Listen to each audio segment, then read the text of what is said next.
Malaysian 370, contact Ho Chi Minh 120.9. Good night. Good night, Malaysian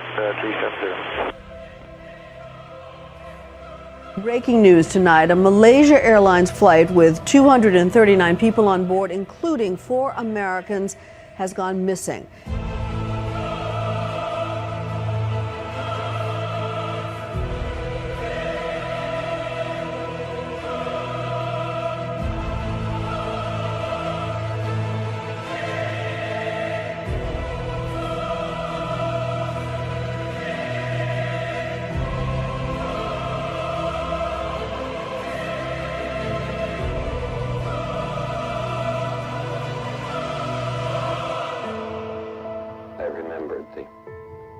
From the Hindu scripture, the Bhagavad Gita.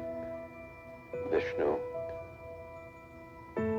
is trying to persuade the prince that he should do his duty, and to impress him takes on his multi-armed form and says, "Now I am become death, the destroyer of worlds."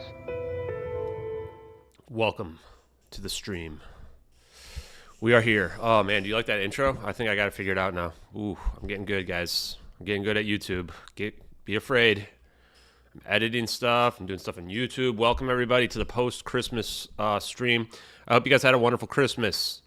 I wanted to stream last night and hang out with people that maybe didn't have a lot going on during Christmas, but it was too exhausting. So we're gonna do it today instead. So hopefully people are here and ready to hang out, have a good time.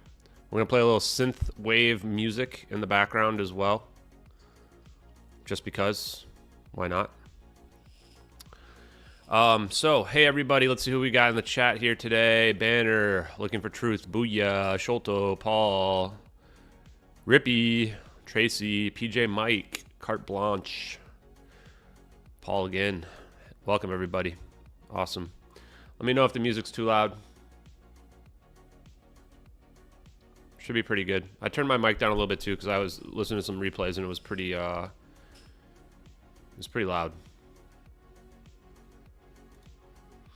So let's do a quick recap. We had the Ablockalypse happened yesterday. I might turn the synth wave down just a little bit more though. Oh, that's as low as it goes. Okay, I'll turn it down to like that. I need to have something in the background to listen to. Yeah, Alien Scientist should be on my live streams from a few days ago. You definitely should be hearing some music. There's a little bit of synthwave in the background. Should be hearing it. So what is the post I want to highlight? Let's go to my profile. Let's go to full screen. So first of all, you should check out Quadruple Mass Oscillations by Dave Rossi. This is a research paper, technically not a scientific paper, a research paper. The reason why it's a research paper is it's a paper where he is revealing other papers that are out there that may be less known, like this one by Eric W. Davis, literally talking about producing gravitons. Pretty interesting. He's got Salvatore Pais' paper that we've already reviewed on here as well as some additional papers about high-frequency gravitational wave generation. So these are all some pretty big names here that when Dave Rossi goes through this, he's explaining how electrical engineering can be used to produce these type of gravitational waves. Here's our right-hand rule. I think I might have added this one. I added a couple images as well to better understand it. There's our toroid right there, right? Donut shapes seem to be very common. Capacitors, what is even a capacitor here? I added that one personally, but the idea that the Earth itself is a capacitor, pretty interesting. And then the real spice here is, here's our matrix. This is the reality that we live in, essentially. And then this is how you can bend it. Alcubierre drive. This is just an Alcubierre drive right here. Star Trek warp drive. Now, if you think of our reality as a matrix of itself, where the projection of our reality is onto it, then we can break through that reality. So before we go to our next thing, I want to show you what I mean. One of the things that I've learned, and we're probably going to talk about Susskind and Maldacena today. I've been watching a lot of their stuff, getting caught up to speed with the physics. I feel like I've learned a lot in a very short period of time, and I'm still obviously an amateur at this. But here's our video. I'm going to speed it ahead here. Now, when we get to the zap, one of the things that Maldacena argues, there's two things that I would humbly disagree with him on, is that first thing is he says that in order to get an object to go through, your wormhole would have to be the size, the mouth of it would have to be the size of the Earth itself. Seems like a little bit too much of a stretch there. If we can mass reduce the object, the size of our object, we don't need the mouth of the wormhole to be the size of the Earth anymore. In addition to that, one of the things that they argue is you need negative energy for the wormhole to not collapse. Well, what do we have in our videos, folks? We have an endothermic event. This is an absorption of energy that's happening here. This is not a release of energy. So I wonder if there's a relationship between the negative energy requirement and the absorption of energy we see in our video here, in our MH370 video. Also, if you can reduce the mass of your object to zero, now the big issue with these wormholes is that if you send mass through it, it's like it's going to get stuck. Like if your butt's too big and you can't get through the window or get through a doorway, right? Same idea here. It's going to, theoretically, the mass of the plane would cause the wormhole to collapse. But if your mass is reduced to zero, if you create a bubble around the plane the same way we have with these spheres here, now you can theoretically go through the wormhole and get around the other side. So the science that we will be talking about today is ER equals EPR, which means Einstein-Rosen bridge equals Einstein, I think it's Polensky. Wait, let me see what Grok said. Hold on. Also, there's a Grok tab now. It's cool. Neat. Einstein-Rosen bridge equals Einstein-Podolsky-Rosen. And so this is basically saying that a wormhole is essentially the equivalent of quantum entanglement. This is our unification theory of quantum and macro. This is at least a option for a unification theory, which is that if quantum entanglement is real, then the idea is the same. Somehow quantum entanglement is allowing for faster than the light information communication. And that's the same idea as what we need for an Einstein-Rosen bridge to allow a macro scale object to move faster than the speed of light. Is that you create a bridge, same way. I love this idea. I think it's a good way to unify the two concepts. So we'll be talking about that a little bit later. Before we do that, there's a Reddit post that I want to highlight and take a look at. We're going to investigate a little bit. Would it freeze everybody inside? Not if there is a barrier around it. You want me to turn the music up a little bit? Sure.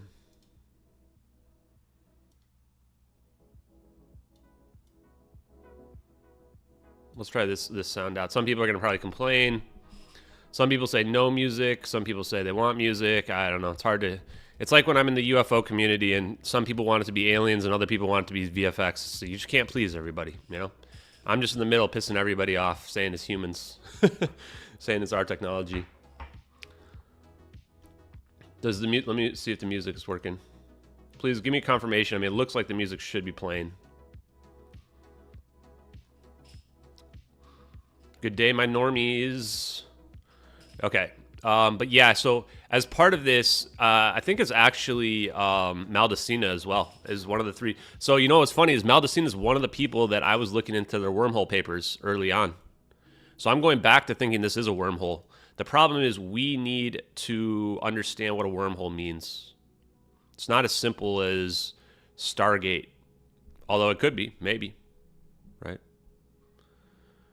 I couldn't translate the Norwegian newspaper, Mr. Fish. I might need some help on that. You guys really don't hear the music?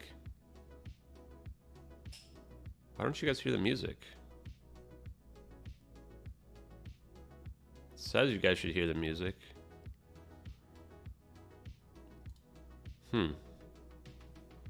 Why would you not hear the music? Even OBS says you guys are hearing the music. I don't get that.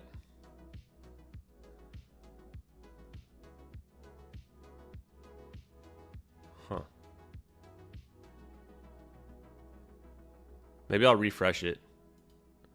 I'm going to refresh it.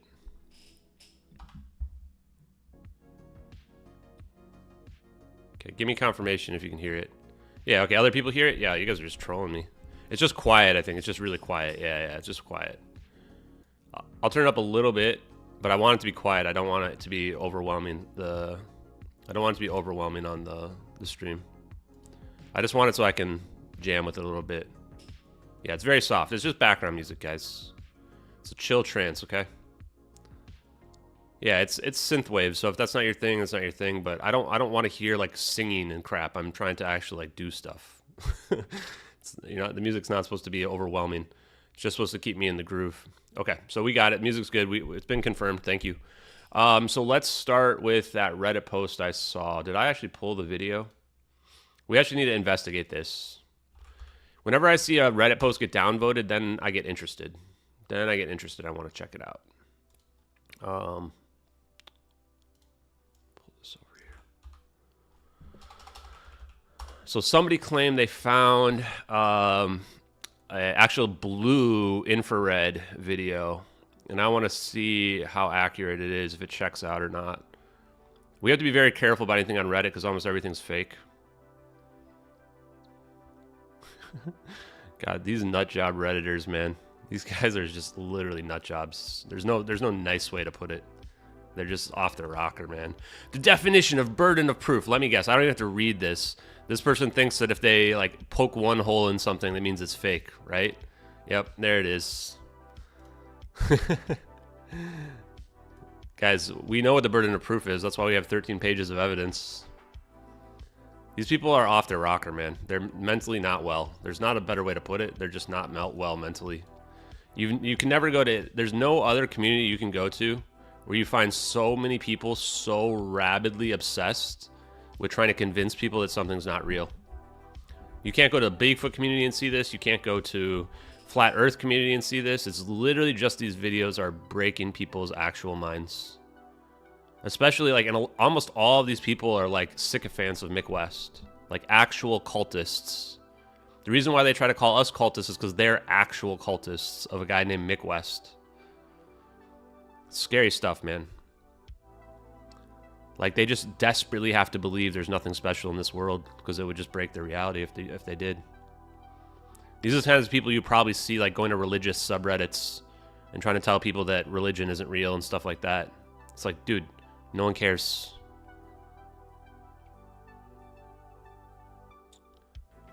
Let's see, where's the one? Here it is. Way down here. When I see something downvoted. Yeah, Reddit, man. I'm going to tell the Redditors one more time as well, even though I don't even like talking about them because they're so just sick in the head. You have two choices, right? Either be somebody that's being positive influence on the world or be somebody that's being a negative influence on the world. You got to decide. A lot of these trolls are like literally trying to speed run to get back on the block list because they're just such terrible people. They're just so negative people that are just trying to tear people down, never built anything in their whole lives. You know, it's like, just, you can change the circumstances of your life. If your life is miserable, it's probably because of the way that you treat the reality and the people around you. So this person here, pull request, initially wasn't somebody, you know, we've gone back and forth, pull requests, and I have. I don't have them blocked. And then this person here is a debunker.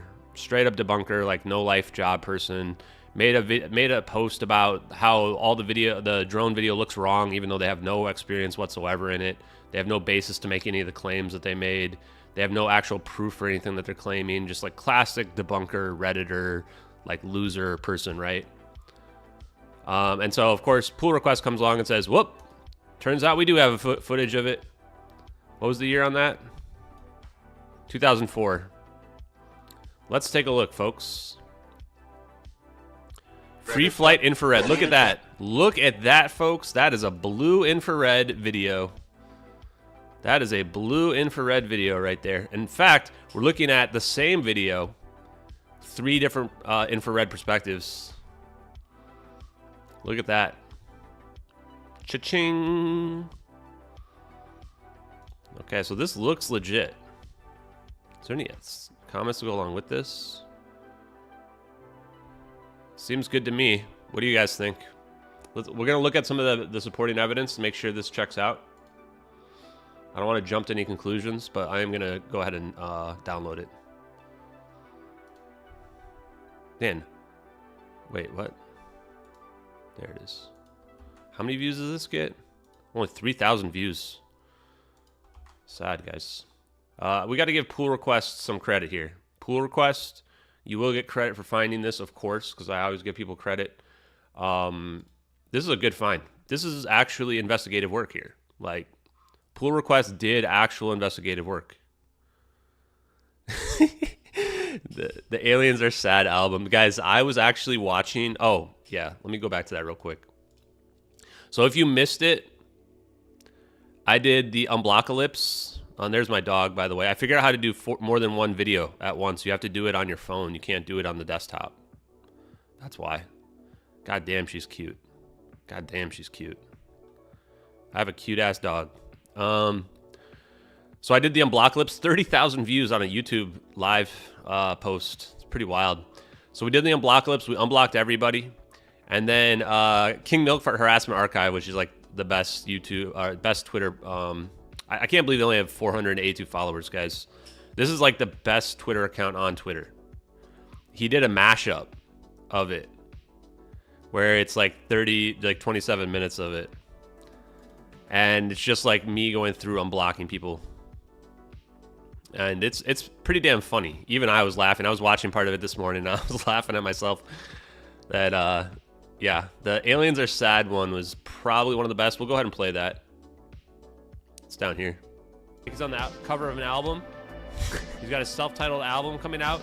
Aliens Are Sad by UAP James. UAP James. Don't miss it.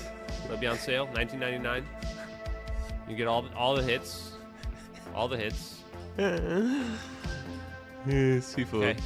We definitely rustled some jimmies, guys, with that. They were just not happy with the fact that I made that post about all of them. It was definitely rustling jimmies, folks. Okay, let's get back to the investigation. I don't want to get too sidetracked here, folks. Don't want to get too sidetracked. Where did it go? Where'd the post go? Here it is. Okay. Blah, blah, blah. Pull request is such a logical dude, right? He straddles the line, right? He knows you got to like stroke these people's egos, because like on Reddit, it's not about what you say that's truthful. It's about how you make people feel, right? So he said it doesn't discredit the drone model or the Jonas pictures. I just made some comments ago that the military IR currently exists, and this thermal style exists as well. You know, contrary to this debunker guy. Even though I was told many times I'd never find one, I did find an example of a non-traditional, non-black and white military FLIR. That's the whole point of this post. In before, that's not military, that's NASA. Oh, nice. The video was taken. Okay.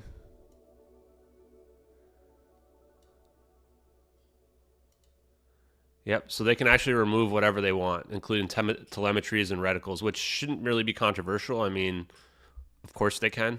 Like,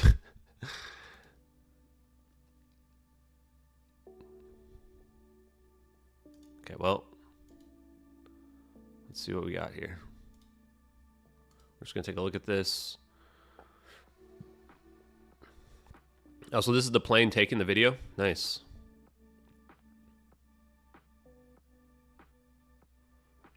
Or is this the video of the plane? I don't really know. This seems to check out, though.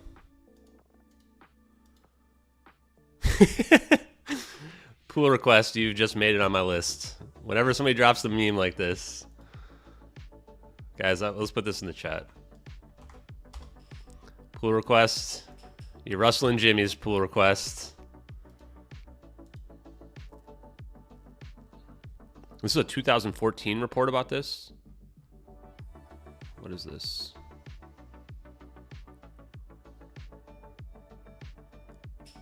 Missile Defense Agency. Seems to check out, folks. Seems to check out. Oh yeah, one of the other things that the other guy made, he made multiple false statements. This debunker person here tried to claim that there was no black and white footage, that you can't take aerial footage with these cameras. Like, These debunkers are just completely off their rocker, man. It's not just that they make stuff up that soothe their own egos, but they're just wrong. Just objectively wrong. It's like... yeah, it's wild, man. They're just not well, man. Not well. I hope they get the help they need. They desperately need it. I hope they move on to other stuff. Maybe they can go debunk. I mean, they probably already... The Nazca mummy stuff is already old news. Maybe they can go back to debunking like orbs and stuff like that, calling everything a balloon. Maybe we can bring Chinese lanterns back. The Chinese New Year's coming up, so pretty soon they can call everything a Chinese lantern. So that should be exciting for them. Exciting times are coming. I think we're good on this. Let me see. I want to just check out everything else, make sure we're not... There's no Rick Astley stuff in here. Yeah, this is dense. So this was a video camera of a rocket. Okay, we're definitely posting this. Pull request. You're legit, pull request. We're literally on Reddit at the moment, so yeah, we're talking about Reddit. We found this 16-hour-old clip from yesterday that pull request posted that seems to prove that there is capabilities for these cameras to be in blue, just like we see in our video. And I would go so far as to argue when we compare the two of these. Oh, what the hell? Somehow I got some virus thing installed on my computer, or downloaded. I would go so far as to say when we see this here, we're probably seeing this in daytime. Ready, set. Maybe not, though. Oh, there's sound? Separation.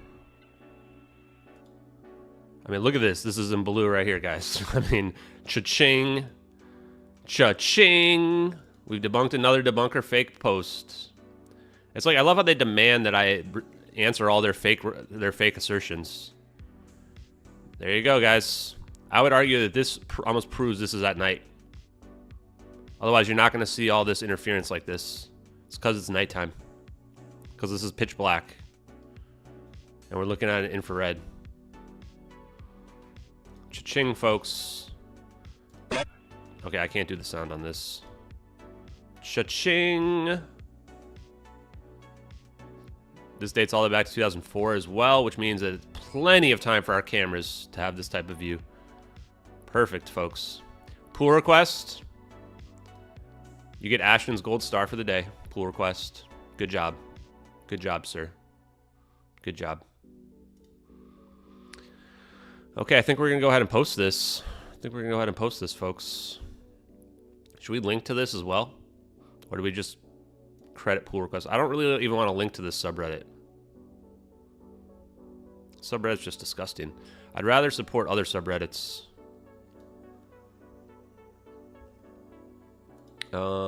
Let's see. The amount of complexity that would be required to fake these videos is just astronomical, actually, at this point. Between the shake, the stuff going through the clouds, the accurate nighttime visuals, the interference, the physics, the electrical the engineering of the plane, like, it's wild. It's wild.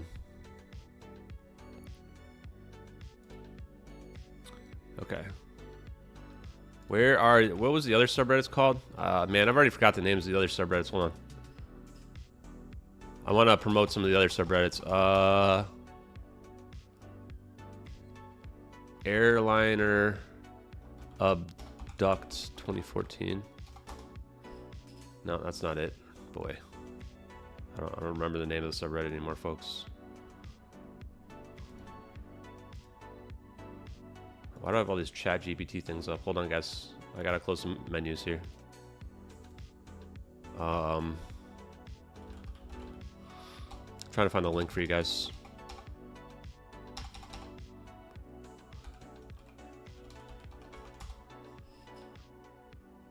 Is this one it? Nope. One sec. How do I... God, I don't even know how to work this. I don't even know how to work Reddit anymore. How do I check other favorites? How do I check other ones that I've been to? Oh, is this one it? Okay, yeah, this one's kind of dead, but I'm going to go ahead and promote it anyway.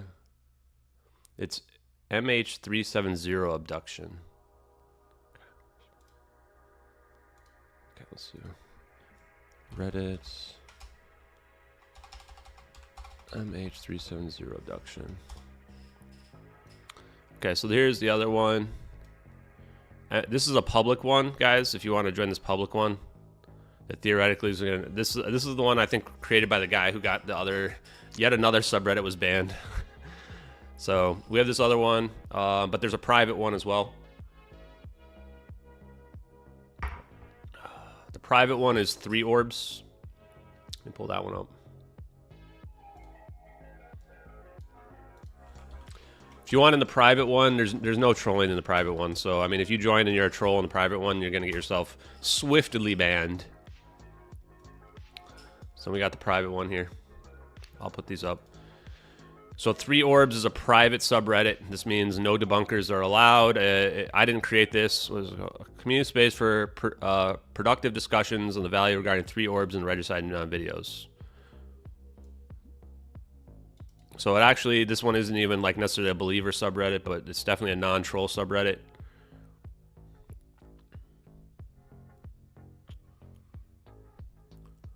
So just a heads up, if you want to be involved in those are the subreddits for you. Now let's go ahead and post about what we found here, or not we, but pull request found. Oh, also don't troll in my YouTube stream, or you will be blocked. The Twitter thing doesn't apply to YouTube. I don't care if you guys are if you're trolling, then you're gonna get blocked. So History Geeks, your last chance, buddy. Stop being a nut job, History Geeks. You're gonna get yourself blocked in a few seconds, and you're gonna go do something else. I don't want to have to treat you like a little child, but you're acting like a little kid. So either act like an adult or go somewhere else, History Geeks. Last chance.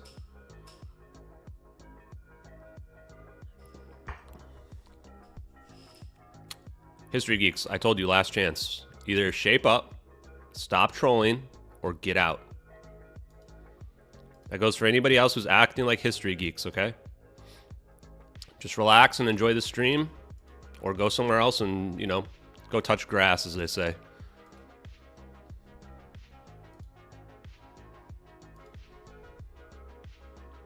Don't act offended either, Jesus Christ, man. The lack of, like, any type of social skills from people today is just alarming. You're not a victim, man.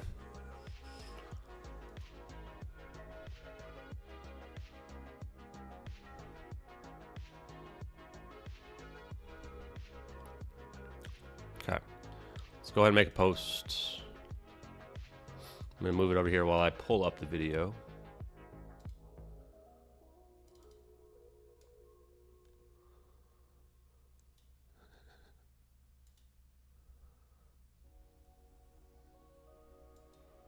The ham radio evidence? Yeah, the whisper evidence is nonsense. Sorry to break it for you.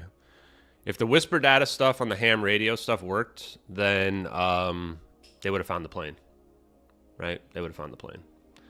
I have looked at the whisper data. You can go back to my old posts, loaded all the way back to August. Whispered or out was the first thing that I looked at. That was the first thing I looked at. Albert, I'm going to put you in timeout for 30 minutes. Again, guys, don't troll in my chat. Just don't do it. If you can't figure that out, then it's going to be blocked and you won't be back. I'm doing you a favor, Albert, by just not permanently banning you. Normally, I just make it so you can never comment ever again.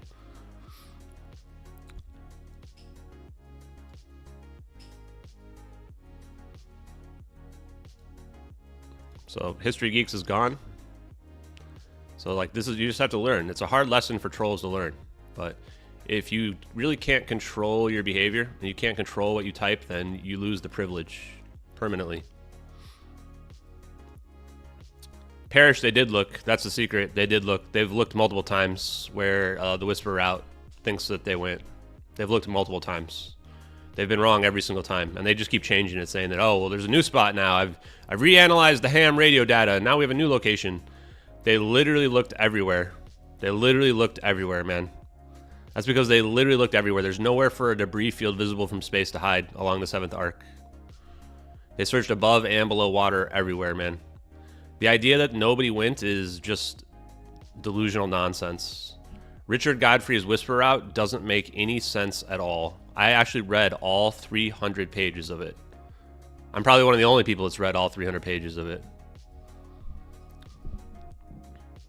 The reason why they don't look is because they know it's nonsense and they know they've already looked everywhere.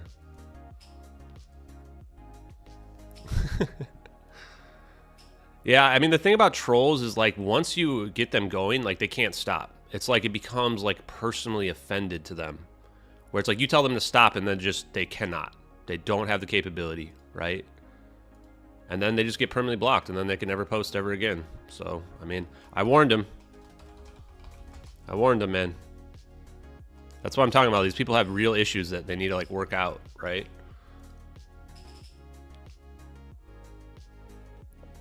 Yeah, I stayed up all night one time reading all 300 pages. So I'll just do a quick recap while we're waiting to post this.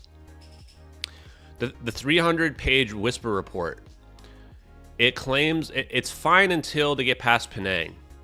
The first problem after they get past Penang is it overlaps with UA 343, which is, or UAE 343.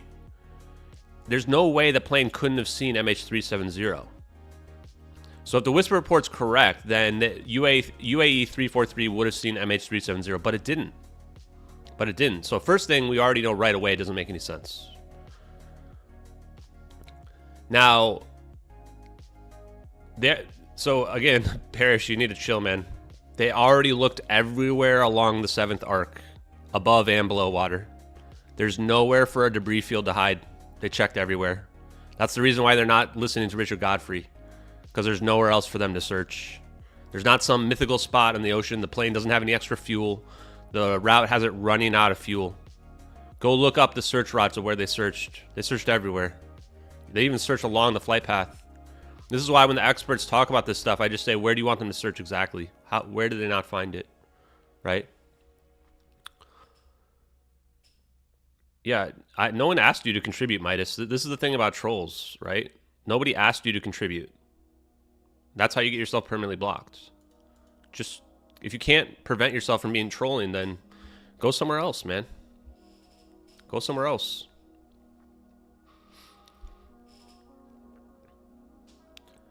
Parrish, if you think that Richard Godfrey knows what he's talking about, I strongly suggest you read the Whisper report yourself. Just to be clear, the Whisper report doesn't make any sense. As I've stated many times, Whisper data cannot be used to track planes. It's like trying to track somebody with a white shirt on in a sea of white shirts. And all you have to do to realize it makes no sense is actually just read it. That's all you have to do.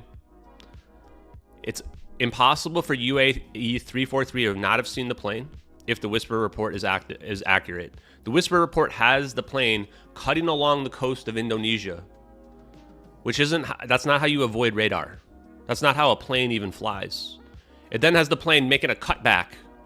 Literally says in the cutback, it makes a cutback as if it's looking to see if there's a plane behind it. This also makes no sense. It's not even something you could infer from that type of data. Then it has the plane doing a 20 to 25 minute holding pattern. This also makes no sense whatsoever. You're not going in a holding pattern in the middle of a hijacking or suicide route.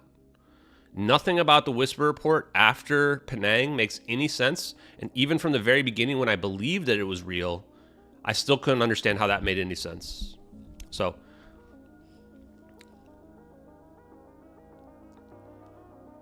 yeah, our community is going to be better than some of the other communities out there. You know, I'm not really going to let people troll like this. If they want to troll on Twitter, they can troll. I mean, it's fine. I'll just farm them for engagement. The funny part is I literally told them I was going to farm them for engagement, and that's what they're actually doing on Twitter. Actually just being farmed for engagement. So if they're upset that I'm making money off of this or whatever, well, they're the ones who are enabling it.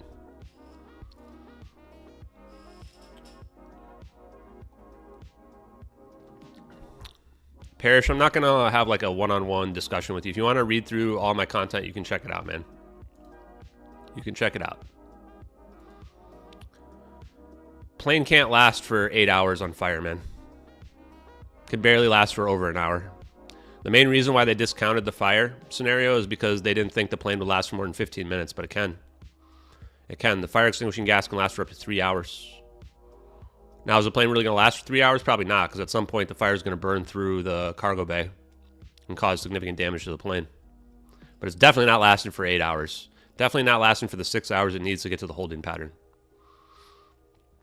Or maybe not 6, but 5 hours or so.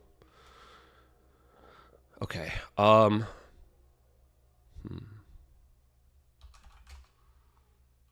Should we call it FLIR update? We'll call it evidence update. We might change that. I don't know. I kind of like it. I would also say, I hope they go search everywhere. There's been one of the things we're going to do here is we're going to go look at all the articles where they've claimed they know exactly where the plane is in the last 4.5 months, because there's like probably 5 or 6 of them, and there's never a follow-up. So if they're so sure where the plane is, when are they going to find it? It's been quite a lot.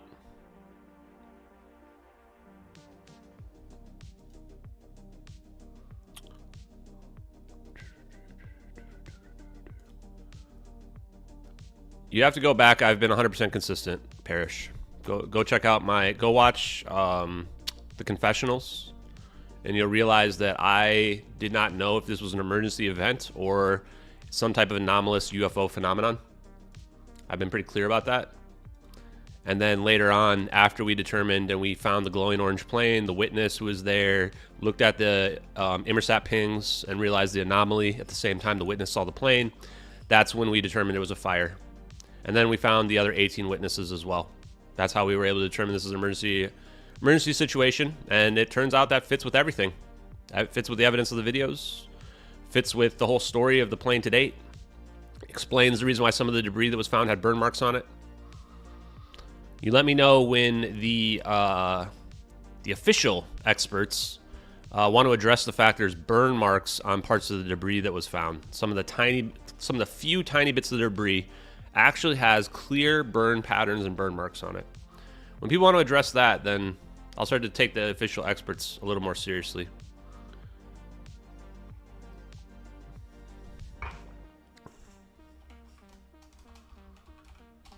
Wait, how does he spell his name?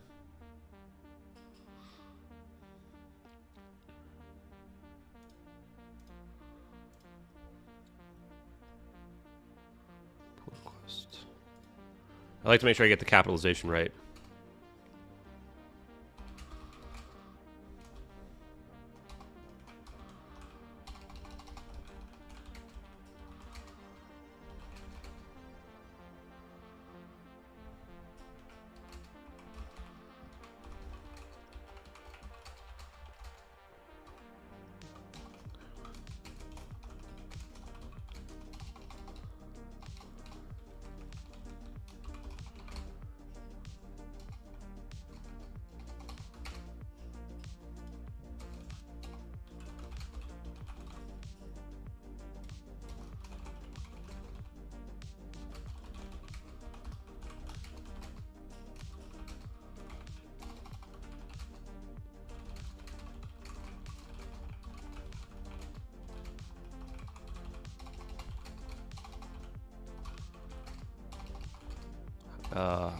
Is it?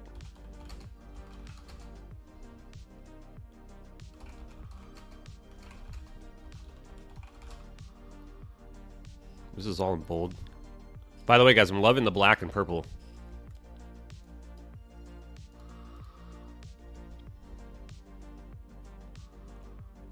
Let's look at this again.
It's pretty good.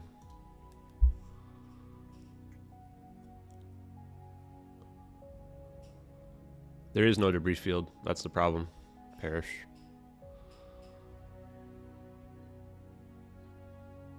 There is no debris field.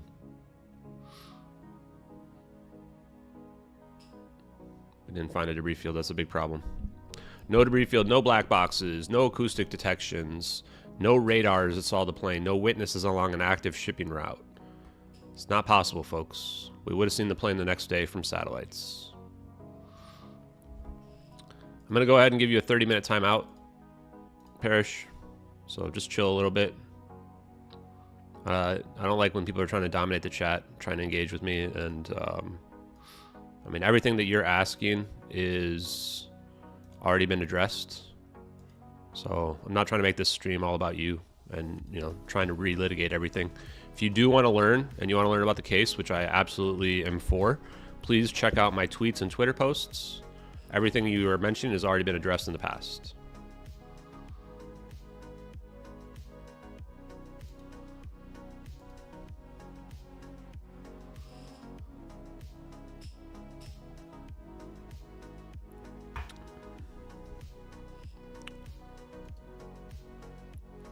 Yeah, fire suppression system. I forgot about that too. Good call.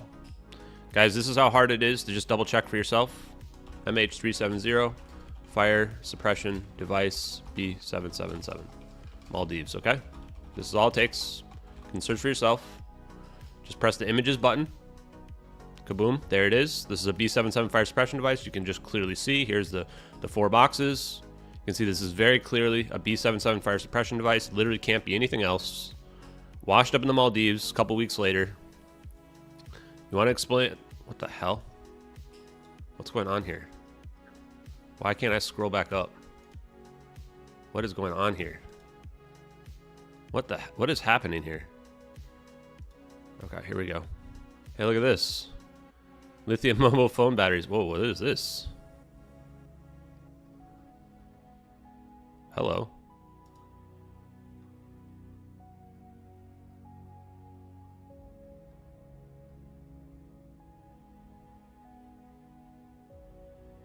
That's it. Oh yeah, this is the one we already discussed this one. Yeah, we already discussed this guy. Okay, cool. So I mean, where's the daytime one? Here's the daytime one. You can actually see a serial number right here. 8219. You can actually see a legit serial number right here. Look at this thing. Look at that. Is there more numbers there? There's even a serial number on this thing. Completely ignored by the official search. Fire suppression device. I mean, it's a little weird that a fire suppression device washed up from a B777 just a couple weeks later in the Maldives. Completely ignored, not investigated. Maldives were excluded intentionally from the search. The batteries were Motorola, but we don't know if they're LiPo or lithium ion.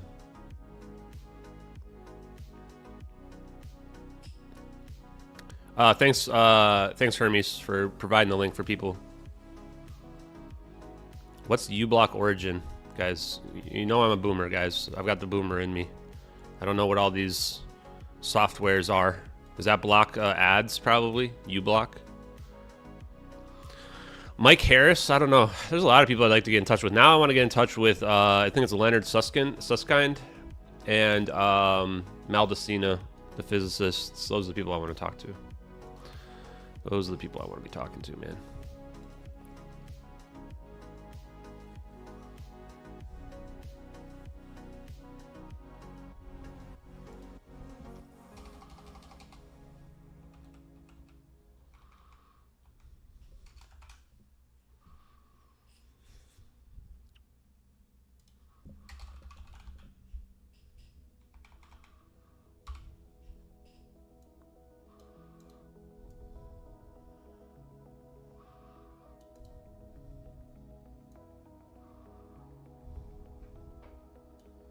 I think we just go with that.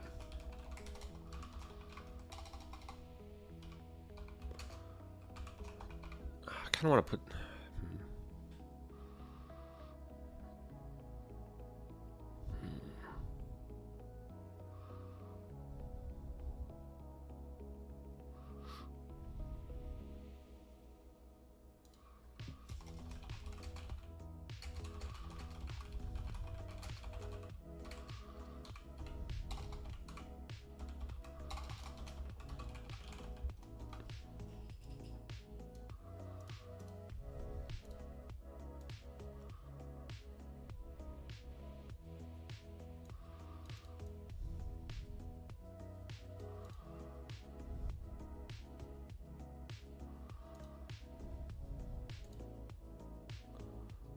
think that's pretty good. Any errors you guys see? What's a pricks? I don't know what these words mean. Yeah, I watched Leonard Suskind's presentation the other day, and then I realized he's the one who's been pushing ER equals EPR with Maldacena, whose scientific papers I've been reading. And I'm like, wow, everything's starting to come together. That's their 8th zero-day exploit. Yeah, there's going to be a lot of zero-day exploits.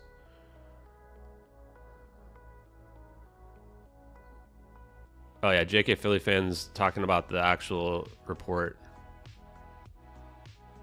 Okay, I think this is probably good. I just hate having errors in my posts. Okay, there we go. Okay. Here you guys go.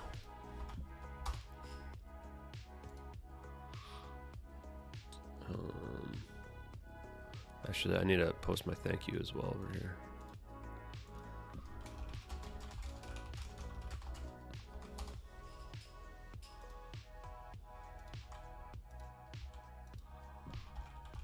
Okay, and then we'll post this one. Let's see what else we got here.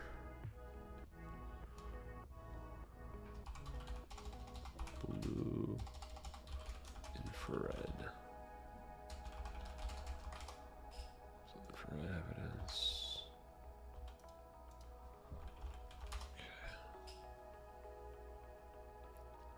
Okay, not bad. Not too bad. Okay.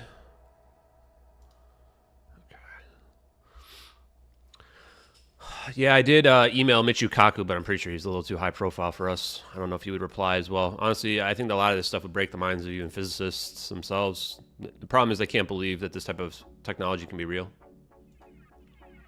Right? Even though they're literal physicists who work on it. I accidentally clicked the sound button on my stream. That's why you may have heard that there. Okay. Thanks everybody for being here right now as well. Appreciate y'all. Is it time for science? Let me look at my list. Let me look at my list.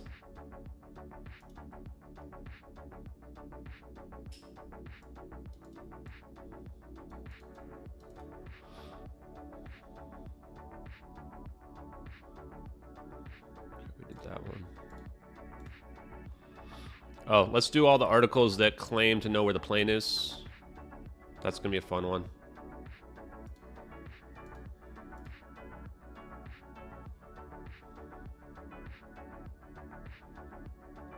We have a bunch of stuff to add to our evidence list as well.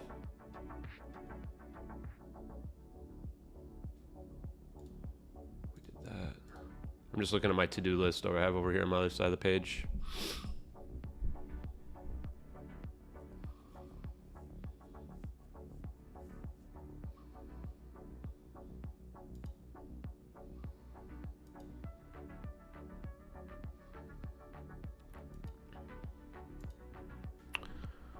And just make a quick disclaimer, guys. I am not a soothsayer. I've got a lot of people that message me stuff, and they send me very long messages and emails about stuff they've got going on. Reality is, I'm not somebody here who can answer all the questions for you. I wish I was. I'm just somebody who's trying to investigate these videos, trying to get the truth out to the world about what seems to be advanced technology that's kept hidden from us. I know that a lot of people have a lot of stuff out there that they want to expose. You know, I don't have the capability to do that for everybody. I just don't have the time. But you can feel free to send me anything you want. You know, I do my best to try to get through a lot of it. I'm only about 150 emails behind at the moment.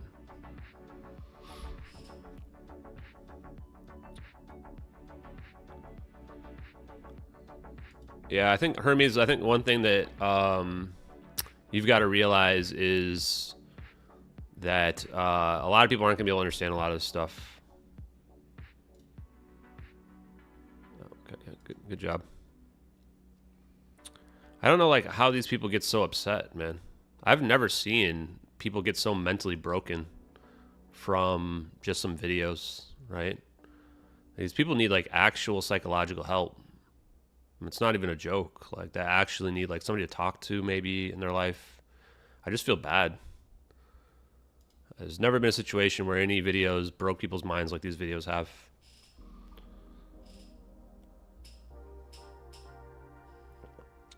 They have literally people who are filming and recording my streams 24/7 just to try to find some little thing that they can use to try to embarrass me. That's how mentally unstable these people are. It's like, actually, like in the old days, these people would have been like following me around, walking around on the street.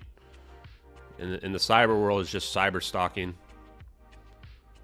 It's actually scary, man.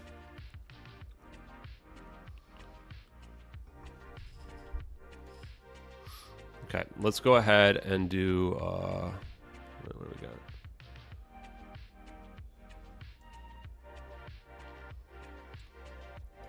Like, just to give you guys some background on like how mentally unstable these people are. Like, I got sent messages where they have my phone number and they're talking about like who's gonna call me or send me like spam harassing messages from fake numbers. Thankfully, they're like all like huge cowards, so none of them have, because they'll know that I'll be able to track that down and give it to the police, right? They know that. But it just goes to show how mentally unwell these people are.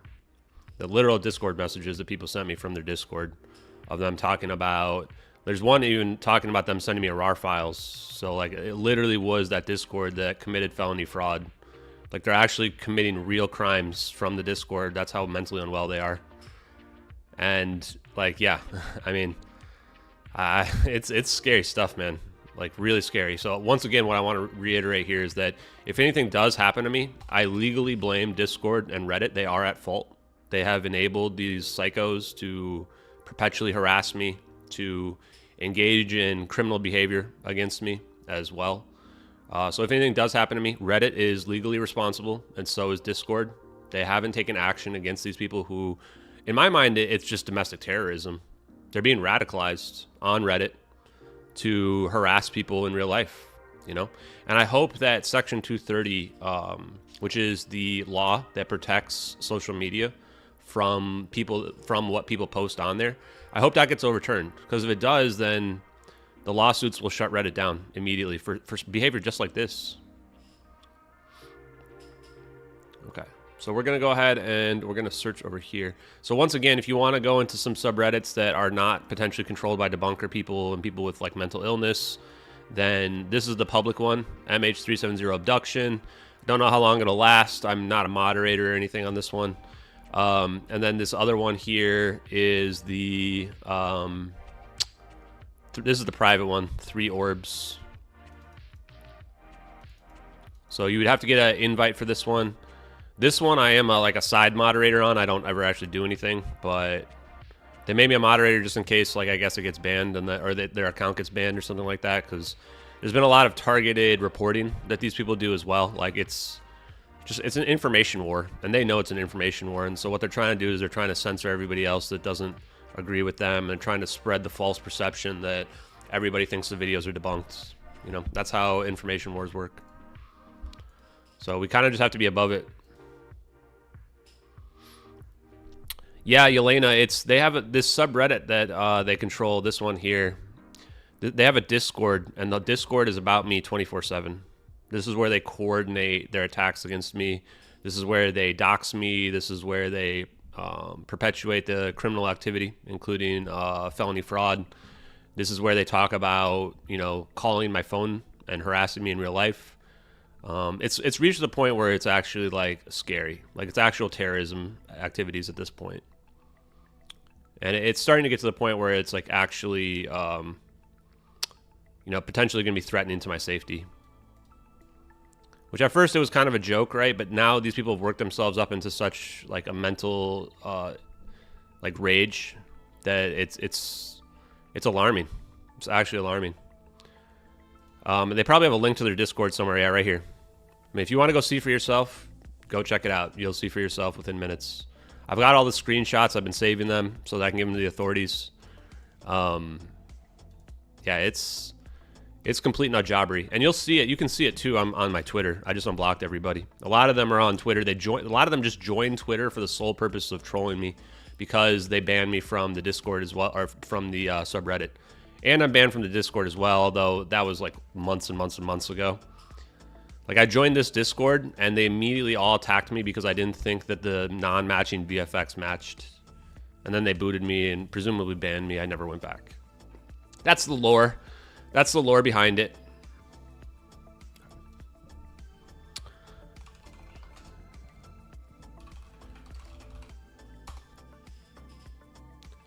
Yeah, I mean, mental delusion is what motivates them, right? It's mental illness.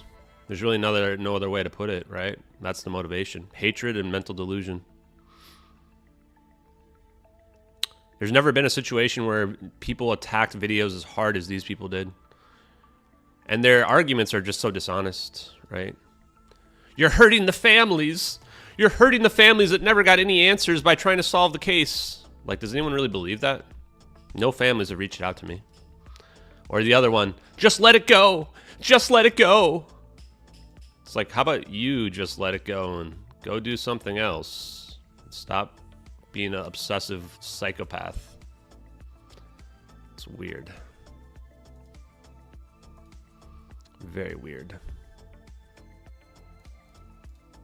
Okay, August. Let's go from when the videos first emerged to now. I want to see how many different articles there are. Okay, so here's 2 claims already right off the bat. Should we use WION News? Doesn't seem very reliable. I want to make a list of all the times where they've claimed that the stuff can be found. Yeah, the You're Hurting the Families one is the clearest fake one ever. The people that say that you're hurting the families are the people that have never cared about anybody in their whole lives except for themselves. That's the funniest part about it. The people that are literally trying to debunk real videos that could answer the questions and solve the mystery are the ones telling us that we're hurting the families. Imagine if the videos end up being real. Do you think those same people are going to take their own advice and apologize to the families for lying about the videos being fake? No, of course not. They'll be saying, oh, it was just free speech. It was just free speech. I can already hear their excuses.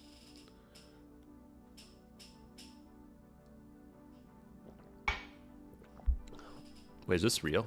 How long ago was this? 3 months ago. Here we go. Here's another one. 3 months ago, possible location found. So we've already got 3. We've only been looking for about 5 minutes. And we've already found 3 different times where they've claimed that they found the videos. They found the location. August 31st, 2023. There you go. Almost 1 million views on this.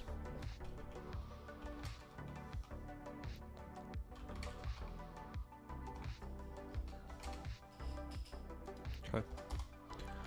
Let's go back. Okay, should we find another source, or should we just use this WION News? This is probably fine. I mean, there's like 1 million sources that say the same thing. This was December 26th.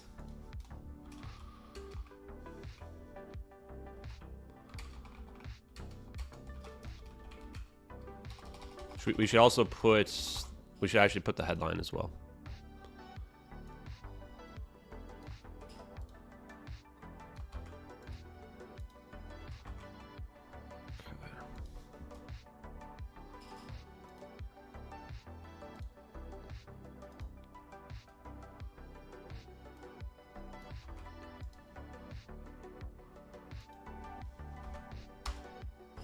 This is just actually funny, isn't it?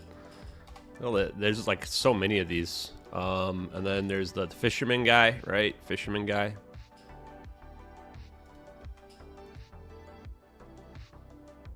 This is like they had 2 back to back. They were just like pushing them out as fast as they could.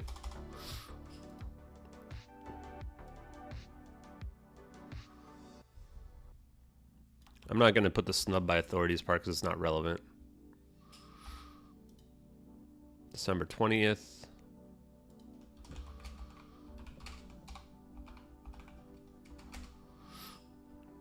Let's see if we can find some more. I feel like there was like at least 5.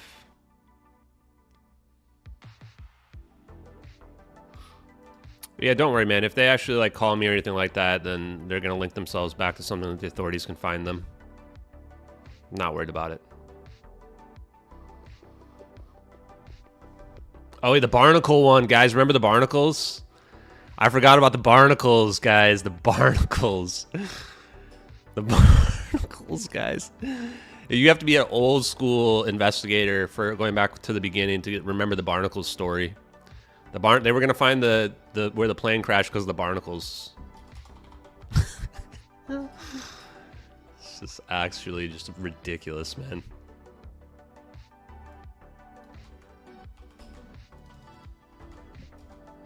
Barnacles.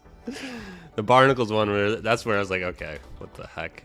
Every single one of these that comes out, people message me about them every time.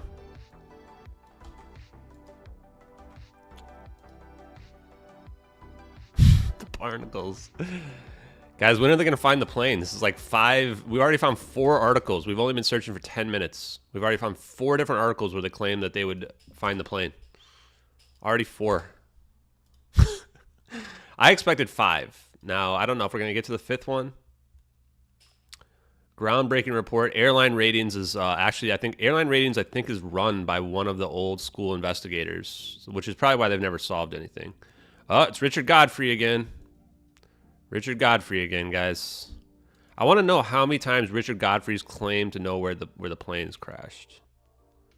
Maybe he's right because the Whisper report only came out in like 2020, so maybe it's only been a few times. I just want to do the ones just since the investigation started. Oh, the Cambodian jungle one as well. September 5th, 20. Oh, yes. Oh, yes. And the Cambodian jungle one. Hilarious. This was a rehash of one old one as well. Newsweek, of course, the one who had posted the fake debunk. Wonderful. Has the flight been found in the Cambodian jungle? My God, man. My God. September 5th. We've already found 5. 5 types where they've claimed to have found the plane. No, it wasn't found in the Cambodian jungle, unlike Patrick Q. Jackson. Patrick Q. Jackson literally looked at this and thought, yeah, that makes sense for a plane to be there with no crash or anything. It's just sitting there in the middle of the dense forest. Guys, it's a plane over this. When they took pictures, there was a plane in the air. It's not rocket science. Let's see what else we got. Wait, so that one was December 15th. Maybe we need to switch this.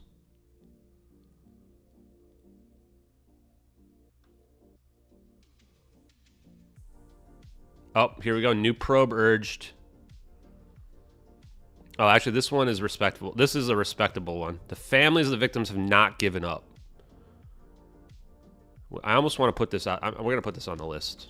It's not technically related to it, but this is one where it's like, just to remind people, the families still want to have another search because they know the official story is bullshit.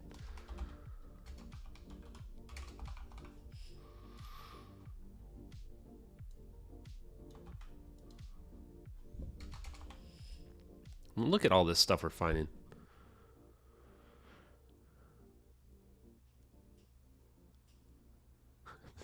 We gotta see the barnacles. Yeah, you know what's funny? We actually, Patrick Bellany, Captain Bellany, we actually quote him in our evidence. Somehow he thinks that you can turn off the APUs now. I have him quoted saying that one person can't turn off the 4 APUs simultaneously. He's actually quoted in our evidence link. You guys ready for this? I actually quote this guy directly.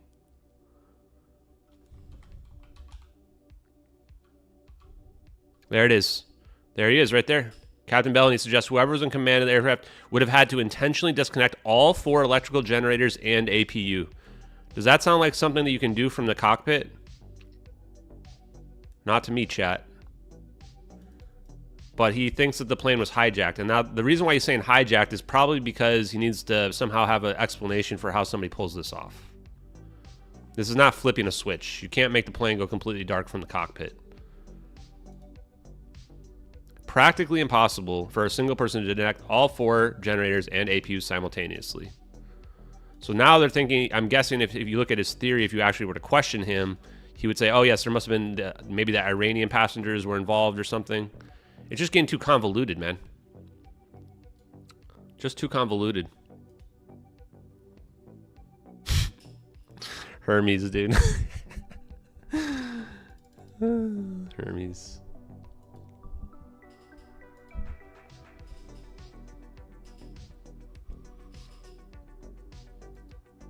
Yeah, it was definitely not autopilot. Oh no. Oh no, get up and grow. You got banned because you said my ego got the best of me and you feel like you're a victim for that. Wow. That's so sad that you feel like you're a victim for being a douchebag troll. Have you considered just being a good person? Maybe you wouldn't get blocked? By the way, I've unblocked everybody, so you're not blocked. Just a heads up. So you can go back to trolling and, you know, I will, I'll farm you for engagement. Yeah, I don't have to work for this entire week, so I'm going to be grinding out MH370 stuff and the science. It's going to be fun. It's going to be fun. We're going to be grinding it out all week probably. So I'm going to do some storyboards because I'm going to get some videos out there. We're going to start posting some more videos. We haven't made videos in a while. One of them is I'm going to go through this. This is why we're doing this right now. I want to just show people how many times just in the last 4.5 months they've claimed to have found the plane. We've already got 5 different types. 5 different times already.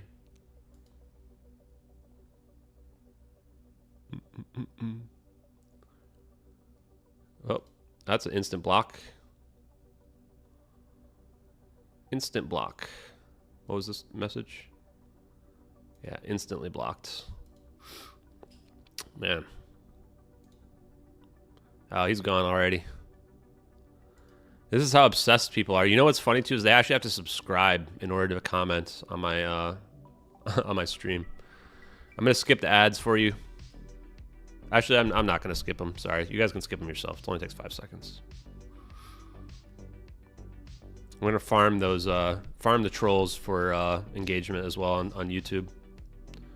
So that when they complain that I'm profiting off of this, that they can only have themselves to blame. I also love how they can't say that I've blocked everybody anymore now. So what's the new troll argument, do you guys think? They're going to go back to I can't answer any questions even though I answer every question. What will be their new argument? I have no idea. Okay, we already did this one. Let's see what else we can find. The barnacles, man. Oh, the barnacles. New clues. What's this one? What's this one? Oh man, what is all this? Do you guys, what do you guys do on this? This stuff pops up. This must be some kind of legal thing that happened. Every time I open a website, it asks me like to agree with a bunch of stuff.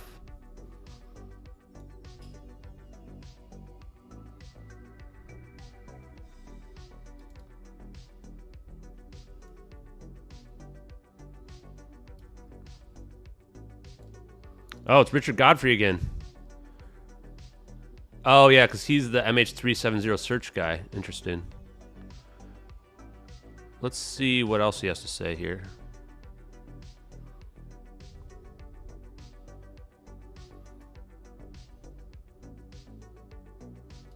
Okay. Let's take a look at the report, folks. Let's take a look at the report.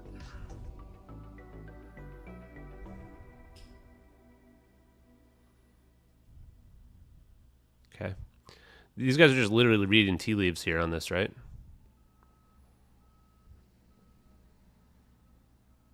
Is there any burn marks on this?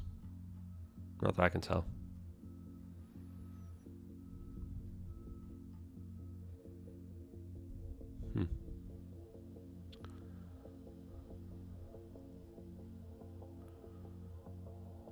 Yeah, I would actually argue that some of this is from MH370.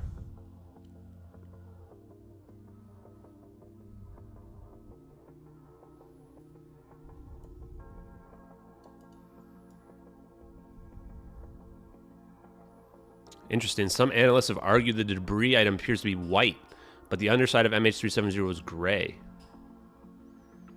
That casts doubt on it, huh?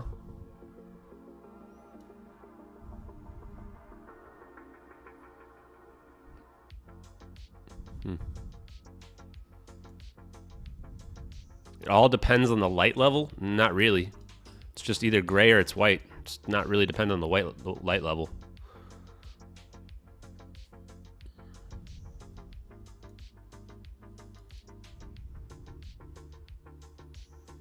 The paint can fade. We're not looking at faded paint, man.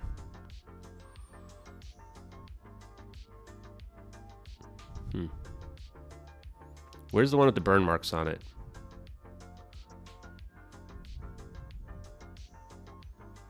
There's definitely some damage to this.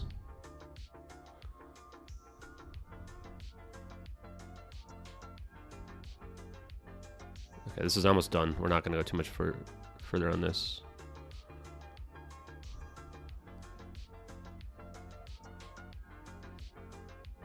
Providence.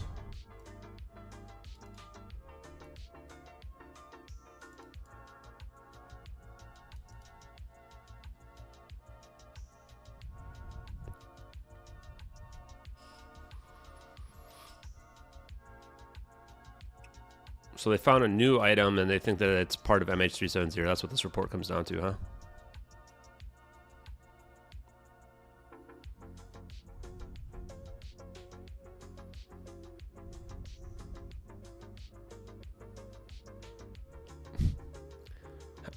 How are they determining whether or not the landing gear was extended? This seems absurd.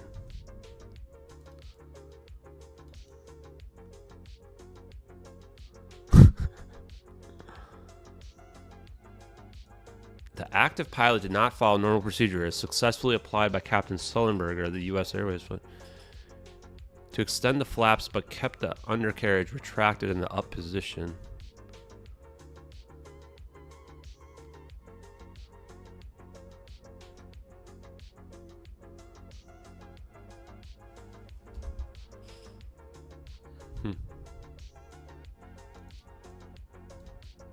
Neither of us can tell who was flying the airplane or why.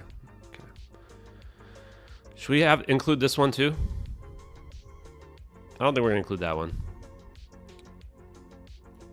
Let's see if we can find anything else. How are we doing, chat? We doing good today?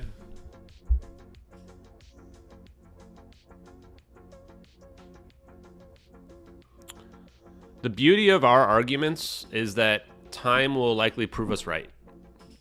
If this plane got teleported, then the science will end up checking out. We've only been able to understand what we even get to the point we're at now where we can begin to understand it to be real based on the science that's appeared after 2020. From people like Leonard Susskind and Maldacena, right? Because as time goes on, they'll never find the plane, right? And then you'll get to a situation where, you know, people are going to have to start taking other theories serious. What about this one? Do we have this one? We don't have anything in October.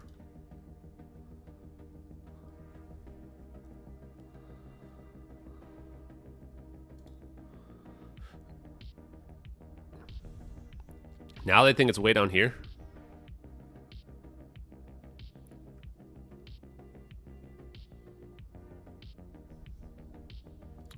Oh, this is the one with that weird crash picture. Look at all these different people that think they know where the plane crashed. They think the plane got all the way down here? Is that even possible? I don't think the plane has enough fuel to get down there, man. This is a good picture. I'm saving this.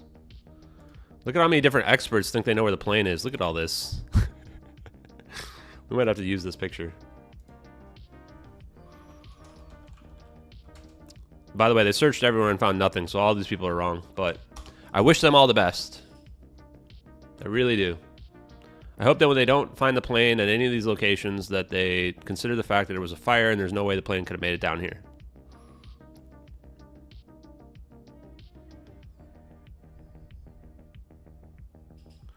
We probably are going to include this one. Oh man, unless it's some kind of scam. What's the date on this? October 2023. Determining. Is there a way to get this article without this sketchy website?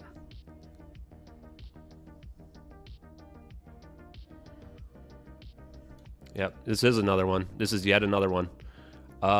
This is a ResearchGate publication. Maybe we can find another variant of this.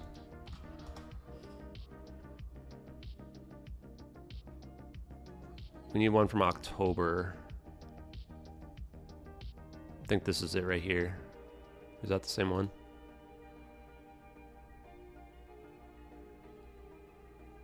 This is probably all of them. I mean, if there's more, though. Oh, this might be another one. This might be another one. How many are there, man? Yeah, I think that's the same guy. Yeah, it is. Petrie. Yeah, that's him. This is the one. Maybe this one won't be as sketchy. What's downloading on my computer right now? Oh, it's downloading an actual article. Can we stop that? This is actually just downloading it. Oh, man. I think it's this one. Okay, this is the one. I literally just downloaded the whole paper, so whoops. Okay, let's include this one here. Does it have a date? October 23. Perfect. Perfect, guys. We got another one. Got another one. We found another one. Six different articles now. They're all unique. Now, some of these others might be referencing it. Actually, it's not even possible for them to be referencing it. This one wasn't published until October 23rd.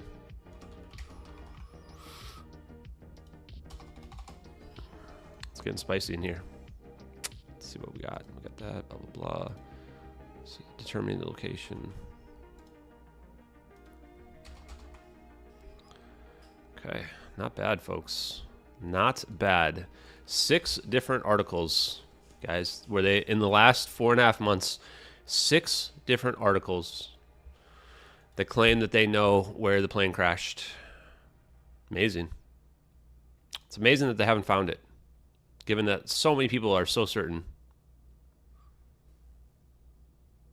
Oh, and this is the one, Captain Bellamy. Yeah.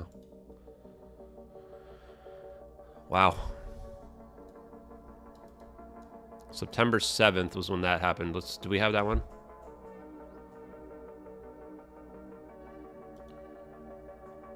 Is this a different one? Or is this just, they're just now reporting on this from September 7th? Is this, let's check. Is Captain Bellamy all over the map on this or what?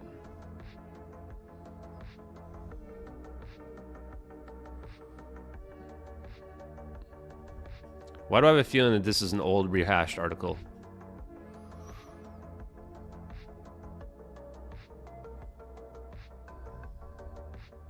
Yikes. Real yikes. Maybe another one.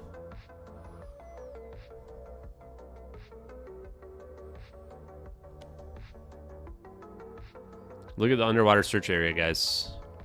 Look at how much they searched, guys. People really think that they didn't search everywhere? Look at this. They searched entirely along the 7th arc. Entirely along the 7th arc. Where's Diego Garcia military base? Right about here. Right about here. So, could all this stuff have washed up here from Diego Garcia military base? Absolutely. Absolutely. You know what? I'm saving this picture too. Save that picture. Anything else we got here? What's going on, folks? Welcome, new people who are watching. Welcome our hate watchers who are recording everything that we do. You're also welcome to be here. Yeah, my computer just got a virus, probably. I'm going to grab some more coffee, and then we're going to move on probably to some science and some storyboard stuff here.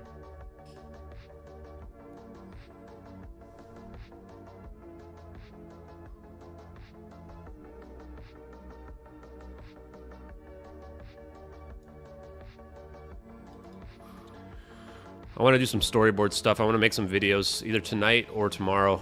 I've got a lot of free time this week, so I just think that making videos is more effective in this day and age, right?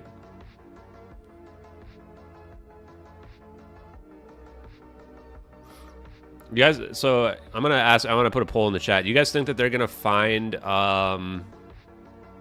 think they're going to find debris from MH370 in the next 3 months before the 10-year anniversary?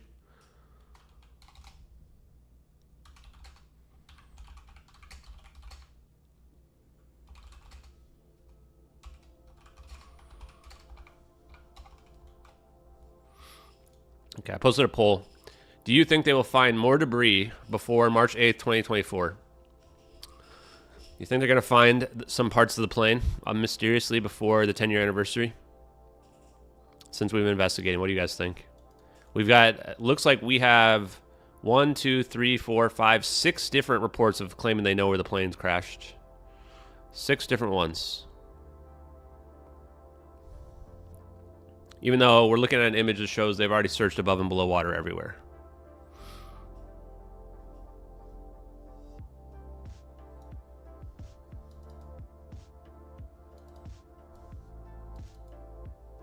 Imagine if Captain Bellany actually listened to the 19 witnesses and they came up with something that was like actually made sense. These people could have solved it by now. It's kind of embarrassing we're 9 years later and nobody's talking about a fire scenario. Yeah, they're just 500 pounds of lithium-ion batteries. Let's just ignore that in the cargo bay. Yep, burnt up a bunch of planes before this, but we're just going to ignore all that because, hey, guys, we saw 10 rows on an Excel data spreadsheet that nobody probably even looked at. It's wild. If the plane had a depressurization event, there's not even enough oxygen for the plane to last that long. That's another problem. So from this point here to where it gets over here is like 2 hours, maybe a little bit more. The oxygen would already run out if the plane was depressurized over here. It's going to run out probably by here, a little bit down here. And yet the Whisper report has it flying all the way down here. Even though we have satellites that would have 100% seen the plane. I'm gonna save this image too. It's like, guys, look at all this detailed information we know, and then they just decide like, oh no, we just went down to the South Indian Ocean over here. It's like, what if it just ends right here, right where the witness sees it, right where our videos happen? What if it just ends right there and all of this is nonsense? Nope, can't consider that. The only thing you have to understand in order to realize that our videos are real is you just have, the only thing you have to throw out is the Inmarsat data after 1840 UTC. That's the only thing you have to throw out. If you want to believe that the plane crashed in the South Indian Ocean, you have to throw out 19 eyewitness accounts. You have to throw out B-77 fire suppression device as well as a Maldives sighting. You have to throw out basically all logic and reason in order to think that the plane crashed in the South Indian Ocean. We have to somehow come up with a way where we couldn't find a debris field despite we're searching everywhere. Despite the fact that we have satellites everywhere. It's literally all of their entire theories hinge on the Inmarsat data. Every single expert's theories hinge on Inmarsat data. All of them do. It's wild. They think that there was a controlled descent into the ocean where this plane's, oh, after 8 hours of flying around on a suicide route, I'm going to do a controlled descent into the ocean so that nobody can find the plane. Guys, this is so convoluted. It makes no sense whatsoever. Makes no sense whatsoever. Okay. We got the PDF. I think we got the link of the PDF in here as well. This one was October 23rd. Any more? Are there more?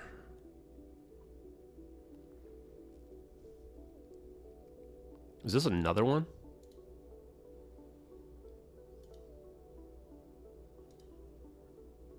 Is this another one?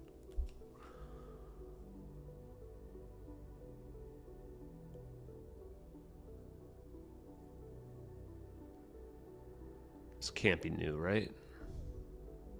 This has got to be a rehash. Yeah, this has got to be a rehash. I'm definitely not clicking download video on this sketchy website. That's a risky click. That's a risky click, folks. I think that's probably all of them. That's enough, though. Should we ask Kiora, whatever this is? Let's ask Kiora.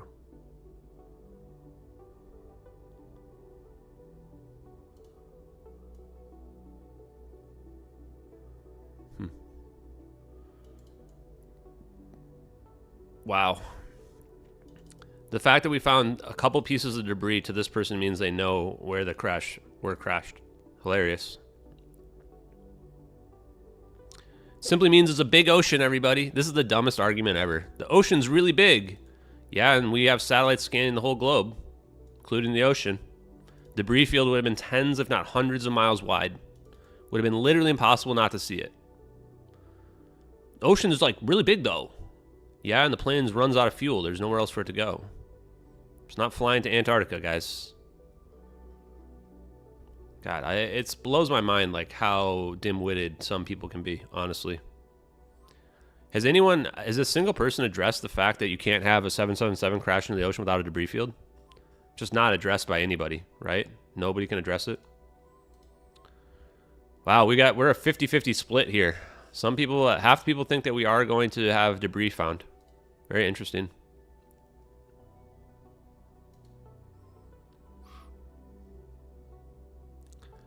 Yeah, I mean, we have plenty of doubt as to whether or not it's actually from MH370. But even if it is from MH370, it's consistent with our theory. That's why I don't get people think that, oh, they found debris. You found like 2 pieces of debris. How is that inconsistent with the macroscopic phase conjugation event that we have going on? It's not inconsistent at all. In fact, when we look at these videos and we see this zap, it seems very plausible that some pieces of the plane could have gone flying off of it. Not to mention that wherever it shows up, then you still have a whole plane. Right? Like, do we really think that this event isn't... This is a very chaotic event that we're seeing here, although it's somewhat organized in the same sense. Really think a couple pieces of debris couldn't have gone flying off from that? Seems pretty likely that we're looking at this. You could have pieces of debris going flying off from this plane. It's clearly over the ocean. We're staring at the ocean down here. You can see the clouds moving. Like, you can see this distortion here. Like, it's just an after effect. Okay, which after effect exactly? Can you go ahead and apply that and show us? You should be able to recreate it, I imagine, if it's so easy. Like, you see this zap? Like, I mean, these could be literal pieces of debris flying off here. We don't even know. And wherever this plane's showing up, okay, now you just rip it apart, right? Man, this is actually on the... When it's not scrunched together, you can actually very clearly see the circular ring around it, right? Pretty wild. It's just gone. Huh. It's honestly amazing. I love these videos, guys. I love these videos. Oh yeah, we're gonna keep pushing. We're gonna push until we get actual answers from the government. No F's given. Once again, if you want to join a public forum that talks about this, that is not obsessed with like debunking, you can check out this subreddit here. Feel free to post content. You can repost my content if you want as well. You can repost the stuff in my tweets. I don't care. And if you want to join the private forum where it's just only people that are not debunkers and they're going to be filtered out, then you can come to 3 Orbs. You can request. It won't be me approving. It's going to be the person who started this subreddit. The only reason why I'm even on this one is just in case things get banned. We're just doing a test to see how fast. Like, will Reddit even ban a private subreddit? Maybe. Not sure. We'll see. We will find out. I'm going to leave those up for a second while I go grab more coffee. Let's go ahead and take a look at our evidence here. Yeah.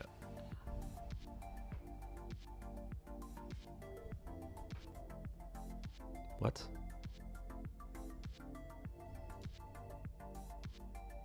What is this?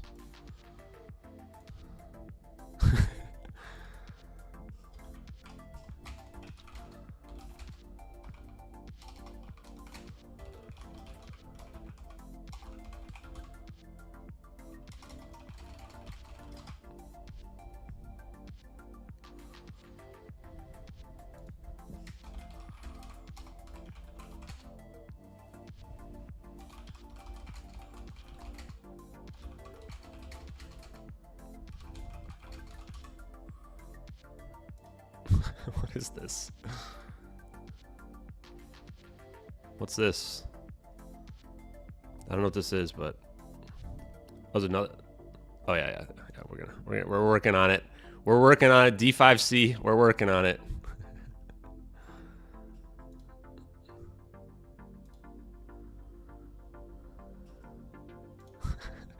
D5C. We're working on it, my man.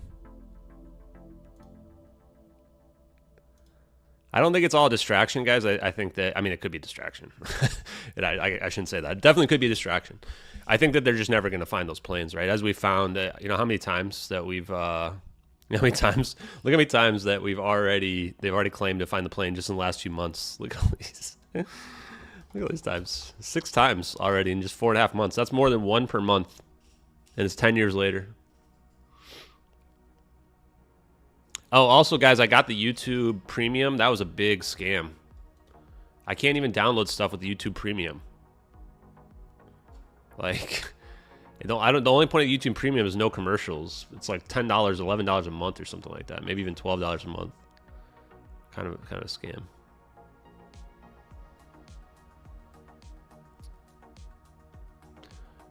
I don't know if the Redditors found a new debunk. Nothing that you can read on Reddit, especially on the Debunker subreddit, should be taken seriously. We've already had 2 different people falsely claim to have made the videos with no evidence whatsoever. Like, no evidence whatsoever. Like, these people they're not well.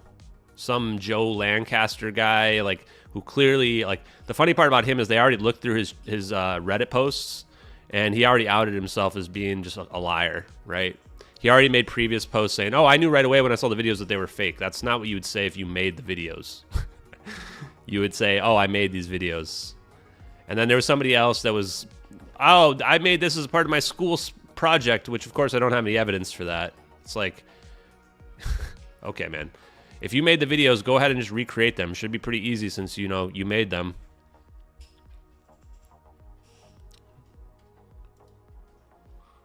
Yeah, until we find the plane, the black boxes, and identifiable DNA, I think you're right, Advert 4. That's really what we need, right? We need hard evidence, not just nonsense. How are 238 bodies disappear? How did the black boxes disappear? How is there no debris field? You know, none of this stuff makes any sense, right? Okay, guys, bear with me for like 5 minutes. I'm going to go grab a new coffee, and then we'll grind out some science and work on some... Yeah, Happy New Year, everybody, and also Happy Holidays. We'll grind out some science. I might set up a Lulu cam as well. I'm thinking about it. Might set a Lulu cam up. I hear that people who want to grind out engagement have dog cams. Plus, my dog's super cute. But no, we're going to look at some science here around wormholes. And we're going to work a little bit on the storyboards. Storyboards a little bit as well. Be right back. 5 minutes, guys, or less.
So, let's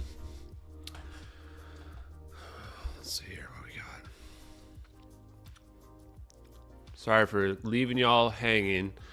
The next thing I want to do, I actually want to figure out, is Leonard Susskind, are either of these guys on Twitter?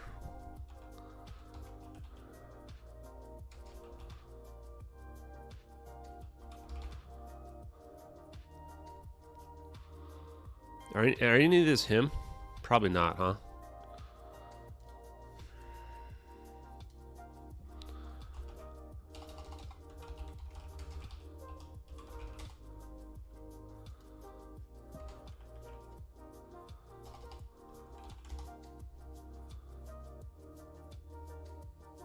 Huh. The second one that comes up is Lex Friedman.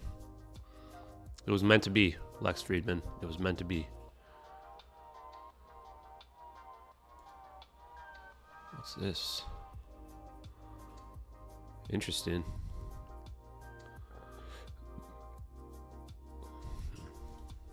I'm guessing this is not him.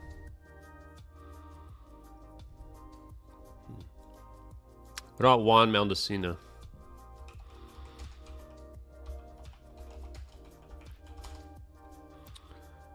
Oh.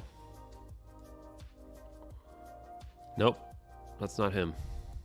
This is him.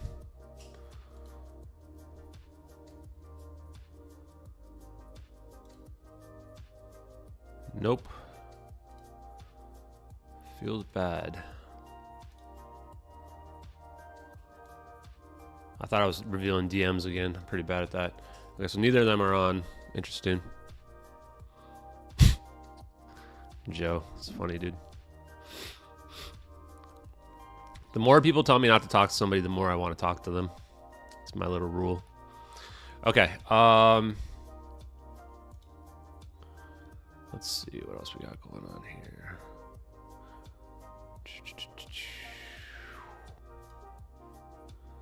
17,000 views on that. Not bad. Not bad. Not a lot of trolls. We might have got to them by telling them we were going to farm their engagement. That's my little reverse psychology play.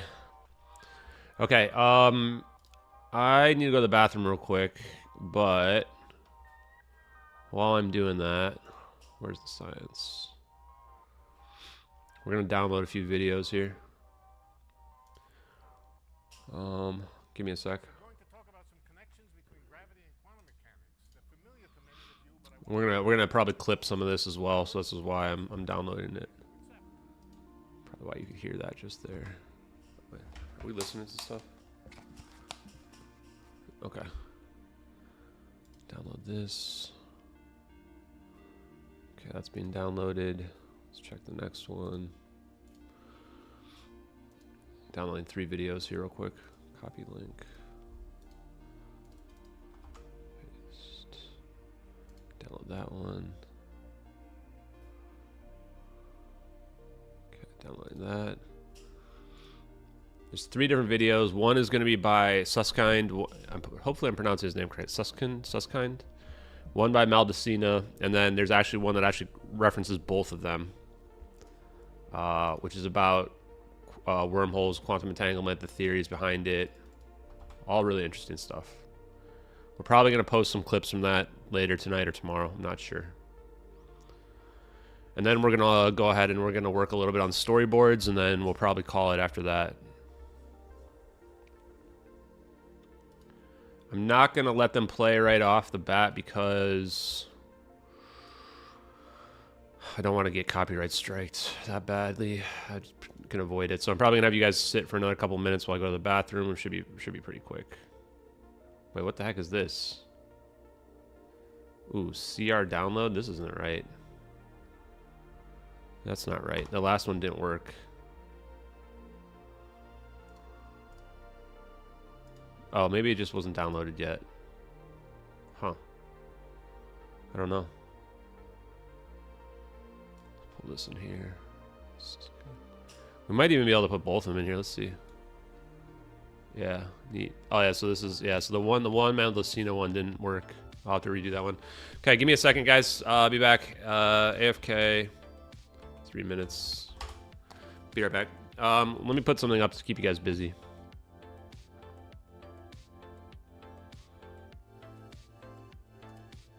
Here's some of the science that we're looking into. We've actually got a lot of stuff listed on here. We also need, we got to add the new one here. What's all this? What the hell? What is this? Oh, did it download? Oh, it did download now. Okay, cool. Cool. Okay, never mind. Put that one in here too. It was just long as why. Yeah, okay. Now we got all three of the videos here. I'll post the links in the chat for you guys to take a look and watch for yourself. I'm gonna start. I'm gonna post the summary one, and I'll pin it to the chat for you guys. So you guys should take a look at this video here. How do I pin this? I'll be back in a few minutes. Take a look at that video. Yes.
Okay, chat. Food for myself.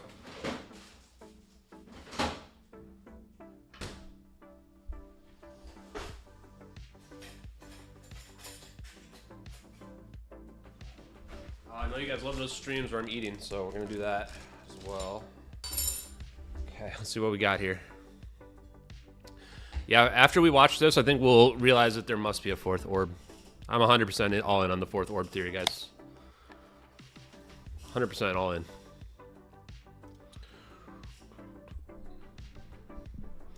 I feel like I should set up the camera to the side angle as well, but whatever, it's fine. Okay, so let's start with Leonard Susskind.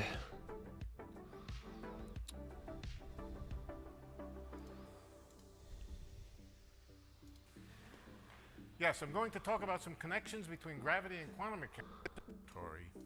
Must exist one. Always involves Here we go. mechanics. Very ER is Einstein-Rosen bridges. That means gravity, Einstein equations, and so forth. EPR is basically quantum mechanics, and in each example, there will be two sides like that. And I want to demonstrate that there's a lot of similarity, a lot of overlap, and a lot of basically one is very. Man, you can really hear me crunching. Feels bad. So let's begin. I'll mute it when that happens. Meaning of an Einstein-Rosen bridge. Okay, so first thing we need to know. So first thing we need to know is ER equals EPR. Okay, so you saw me post this earlier today. Einstein-Rosen bridge equals Einstein-Petrov-Rosen. So basically what we're talking about is general relativity equals quantum mechanics. So this is a theory of unification. This is what we've been looking for, chat. This is what we've been looking for. Can I just make this like bigger but not full screen? Can I make like this stuff go away? Guys, how does technology work? What does this button do? What does this button do? This feels bad. Feels bad. Yeah, so why 4 orbs? Because, as you're going to find out, because we have Einstein-Rosen bridge, which is a wormhole, equaling quantum mechanics, what this means is that what we need is quantum entanglement. We need entanglement in order to figure out where this plane is going to go. I also now think that this also may require a quantum computer in order to teleport the plane like we see. May also require a quantum computer. Are classical general relativity solutions, but they're fundamentally quantum How do we objects. do this? They only occur when there's entanglement, and creating one always involves quantum mechanics. Always involves quantum mechanics. Interesting. So let's see.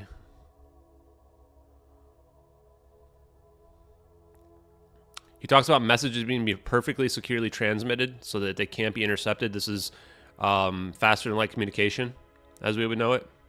Classically, this is not possible, but this is teleportation of information. We know that's real. Yeah, I think we're going to maximize this, and the chat's just going to have to struggle. Can't. There's not like a way to... Wait. I can't make it bigger. What does this button do? Oh, man, we made it worse. We made it worse, chat. Okay, we're going to have to deal with this. And I'm going to fast forward through some of this. So he explains quantum teleportation. I've already watched this whole presentation. You guys can watch it. I'll post the links in the chat as well. I think I already posted one. And so really, he's starting to explain like the double slit experiment and how we can teleport information from one location to the other. Okay, so this is the part where I think I want to... Relativistic laboratory. I mean that everything. I think we want to watch some of this. Everything that we I'm going to turn the music down for now. Necessarily has a velocity which is much, much less than the speed of light in the laboratory. And number 2, that the masses of all objects are always much less than the radius of the laboratory divided by G lab. This will ensure... So I think he's saying that the mass needs to be small so you can fit the mass through the black hole. But if we can reduce mass to 0, then solves that problem. And then we can fundamentally ignore gravity, and we can fundamentally ignore special relativity. In effect, the speed of light is infinite. Alice has in her laboratory this is gonna be interesting. a shell, a large spherical shell, and that shell is made of doped silicon. I don't even know what doped silicon means. Here we go. This is the part. Conformal field theory. This is the part I want to watch. We have an object now, which, if everything we think is true about ADS-CFT, should not only have a boundary, but in some sense, there must be bulk physics that goes along with it, and I'll assume that. Okay, now, the idea that... So, did you hear him say the boundary as well? Now, imagine this is the orb, right? Same idea. We've got this boundary. Relativistic laboratory has the advantage for Alice that by the time it takes for a signal to go from one point on the sphere to another, a short distance, Alice can jump back and forth many times. Look at that. So she's unrestricted. But so, I mean, so he's just showing teleportation. Again? I'm not even going to try. I won't get it right. Okay, so she gets to be able to exceed the velocity of light on the shell. In other words, the velocity of light in the bulk theory, and she can do, therefore, anything she wants. So that's consistent with quantum mechanics. That's the advantage of thinking this way. Things that we couldn't even imagine to be able to do with astrophysical black holes, Alice can do because she has this incredible power to be able to move as fast as she likes relative to the shell. Okay, so this shell here is supposed to represent the wormhole. Okay? And so what he's going to talk about next here is that we can tap on this, right? So we can send a message, and then someone can listen, and that message and information can transmit instantly. This is quantum teleportation. The part I want to get to, though. Okay, so by communicating with the bulk observer, Alice can determine that the bulk contains gravity waves, gravitons, black holes, However, one might think that she can't probe the interior of a black hole. No signal from inside the black hole interior can reach the boundary. So the idea here now is if this is a black hole that we need, perhaps there's no way to send information outside of it that's stuck in there. However, that doesn't seem to be true, according to what Leonard Susskind says here. Well, in fact, I think that's too pessimistic. Here we go. Now it gets good. We might have to save this. Let's bring Bob in with his shell. Bob also has a shell. Okay, I think we might be cutting this here. I want to take a note of this time. 1311.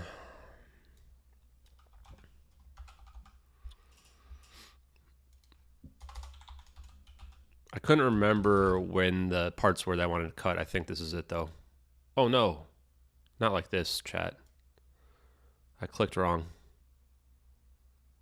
Here we go. The shell. And Bob's shell and Alice's shell have been allowed to interact and become entangled. So they entangle these two. So now think of this like, if you're clever enough. So if you think about this, you can already figure out where this is going, right? We have two entangled shells now. Think of these as the mouths of the wormhole, right? Wormhole A, wormhole B. This is how we are unifying ER equals EPR. Same idea in quantum mechanics is that if we create entanglement, entanglement is the same as a wormhole. That's what this is all basically comes back down to. Them in the thermal field double state. If you put them into the thermal field double state, then at least from the bulk point of view, we would say that there should be a wormhole between Alice's black hole and Bob's black hole. Why? Because they're entangled from Bingo. ER equals EPR. On the other hand, from the Look at that, I'm learning. point of view, the two shells are also entangled. Because from the laboratory point of view, and the laboratory was also described by the laws of nature, of quantum gravity and so forth, it must be that from the laboratory point of view, there is also some form of Einstein-Rosen bridge connecting them. Are these two the same? So this is your fundamental theory of ER equals EPR for our scientists in the chat, guys. This is how we are showing that we can combine general relativity. Now, this may not be the ultimate answer, but logically it seems to make sense. The laboratory version of the Einstein-Rosen bridge and the bulk version, yes, I think they are. As above, so below. I think they are the same. I don't know what that means, but sounds badass. And that's what makes me think that there's some sense in which quantum mechanics of these shells is really, in some sense, genuine gravity and not just some simulation of it. Okay, so let's now it's going to get good. Here we go. Teleportation through a wormhole, folks. So I'm going to take a note of this time. 1429. Entanglement. Because I'm probably not going to clip all this, but maybe I can clip some of the stuff together. This starts to get pretty spicy now. Alice and Bob can do with their entangled shells. So it's going to be good. In particular, they can do teleportation. We can call it teleportation through the wormhole. Teleportation, folks. We start with Alice and Bob with their teleportation entangled shells. We'll draw it as a wormhole. Ready for and this? Tom, who I've drawn as being smaller than Alice and Bob, some small. So we're going to shoot Tom through the wormhole here, folks. Time to send outside. Time to send our test dummy through the wormhole. We can think of injecting Tom into the CFT, for example, by applying a Tom. What is CFT? I don't know what that means. Let there be a Tom operator. The problem with science, they use too much acronyms. Tom into the CFT. Or we can try other ways of doing it, merging Tom's state with the CFT. Damn, I don't know about merging Tom's state with the CFT. That sounds a lot like the Philadelphia experiment, folks. Side quest. Philadelphia experiment. If I'm just going to look at the Google images in Philadelphia experiment, where's the ones with the people sticking through the hull? Oh yeah. Oh god. Side quest. Uh-oh. Merging them with the portal. Uh-oh. Let's hope that they solve this, guys. So we throw Tom into the black hole. And then we wait. Throw him into the black hole. Waiting a scrambling time has a couple of advantages. First of all, it simplifies the mathematics of teleportation. But in this case, it's doing something else. We're going to have to cut this for sure. It's too the long. will grow. As the wormhole grows, It's just too long. Tom is stuck at a point in the wormhole. The wormhole grows outward, and Tom winds up deeper into the Einstein-Rosen I don't understand how the wormhole grows. That's something I didn't understand watching this. If anybody knows, let me know. bridge than he started. And that has an advantage for him. He is protected from some very, very violent things that Alice is going to do. He's far enough away, deep enough into that what Alice is about to do will not hurt him. What Alice is about to do is to do a complete set of commuting measurements. So this part's interesting too, guys. So think about the orbs in the videos with what we're about to see here. Okay, I'm going to pull up the videos as well. They're doing measurements. He talks about doing measurements and then sending the measurements over to Bob. Alice is going to send the measurements over to Bob, which allows Tom to appear in the same state in which Tom teleported away. Does that sound familiar to anybody? Doing measurements, does that sound familiar? Does that look like what we're looking at right here?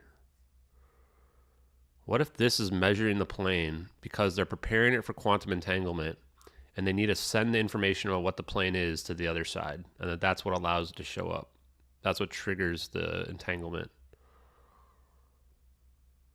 The more and more I think about this, the more I think that this is the measuring it, right?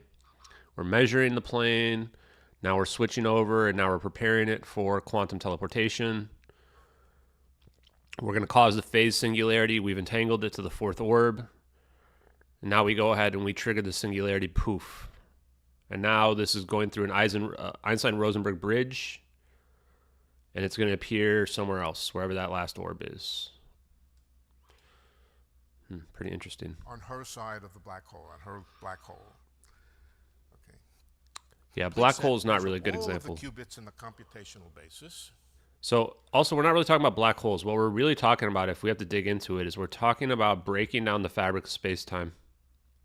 Why is this important? Because we can get energy, or actually, I'm not sure that's the right way to phrase it, but what we can do here is we can cause a rip, a vacuum in the quantum state of, in the state of space-time here. We cause this rip to happen, and then we see this endothermic event, which is the rip of space-time kind of filling back in on itself instantaneously. So it looks like an intermediate black hole, but it's not technically a black hole in the traditional sense. I mean, wow. It's an endothermic event, which is technically what black holes would be, but maybe it's so instantaneous. I'm not really sure. That's the part where we'll have to dig into more. But I mean, this is already, when we're watching these videos here of Susskind and Maldacena, these are the people on the cutting edge of this. These are the people on the very cutting edge of this science right now. Anyone that pushes it past them is broaching new terminology, new information. She'll get results. Okay. Results. So she's measuring something on this side, right? Now, this is important too, because when we watch the next video, that's the short video, you're going to see that they actually are able to quantum teleport information like this. They can actually quantum teleport the information to an entangled pair. And that this, whatever happens here, even if you change something over here, it'll automatically appear over here. This is what has happened where we've already been able to teleport a picture.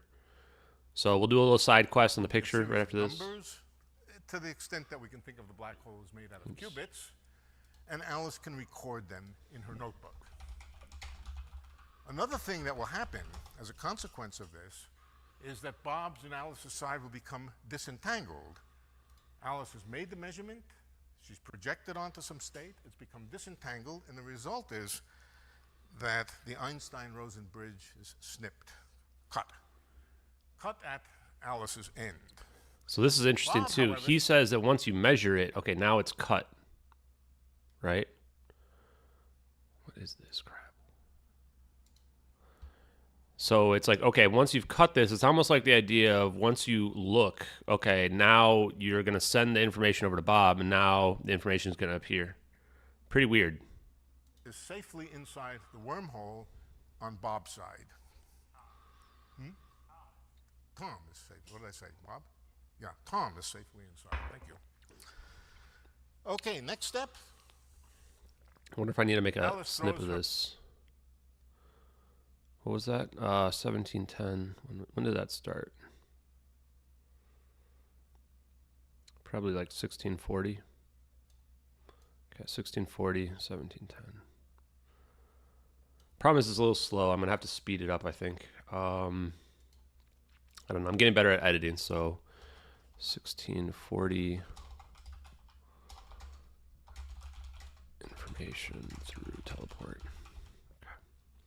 I won't make you guys watch me do the editing. It's boring. Alice throws her notebook over to Bob. One thing I should say about this is that the numbers in the notebook have no correlation whatever with the state of Tom. They have none whatever. They're completely random relative to the state. In fact, so the numbers here don't matter at all about the state of Tom. That's pretty bizarre. It actually makes me wonder if just observing the effect on the thermal is enough. Doesn't have to be information about it. You might not even have to scan it. Just a bunch of random numbers. And so if Eve were to intercept the message, she finds out 0 about Tom. She can destroy the message, but she can't find It's almost like it's an encryption. She throws her notebook across to Bob, and Bob does an operation in response, a particular operator he applies that depends on the result, that depends on what he reads in the notebook, and out pops This is Tom. pretty weird, guys. You understand the implications of what we're watching right here? Basically saying, okay, we're going to send you some random numbers. Now, this is, let's say, the Maldives, right? Now, in the Maldives, there's another drone. Send the information to the drone, which is like a code sheet. Read the code sheet, and all of a sudden the plane pops out. That's quantum Pretty weird. teleportation, but you can call it quantum teleportation through a chaotic channel, if you like.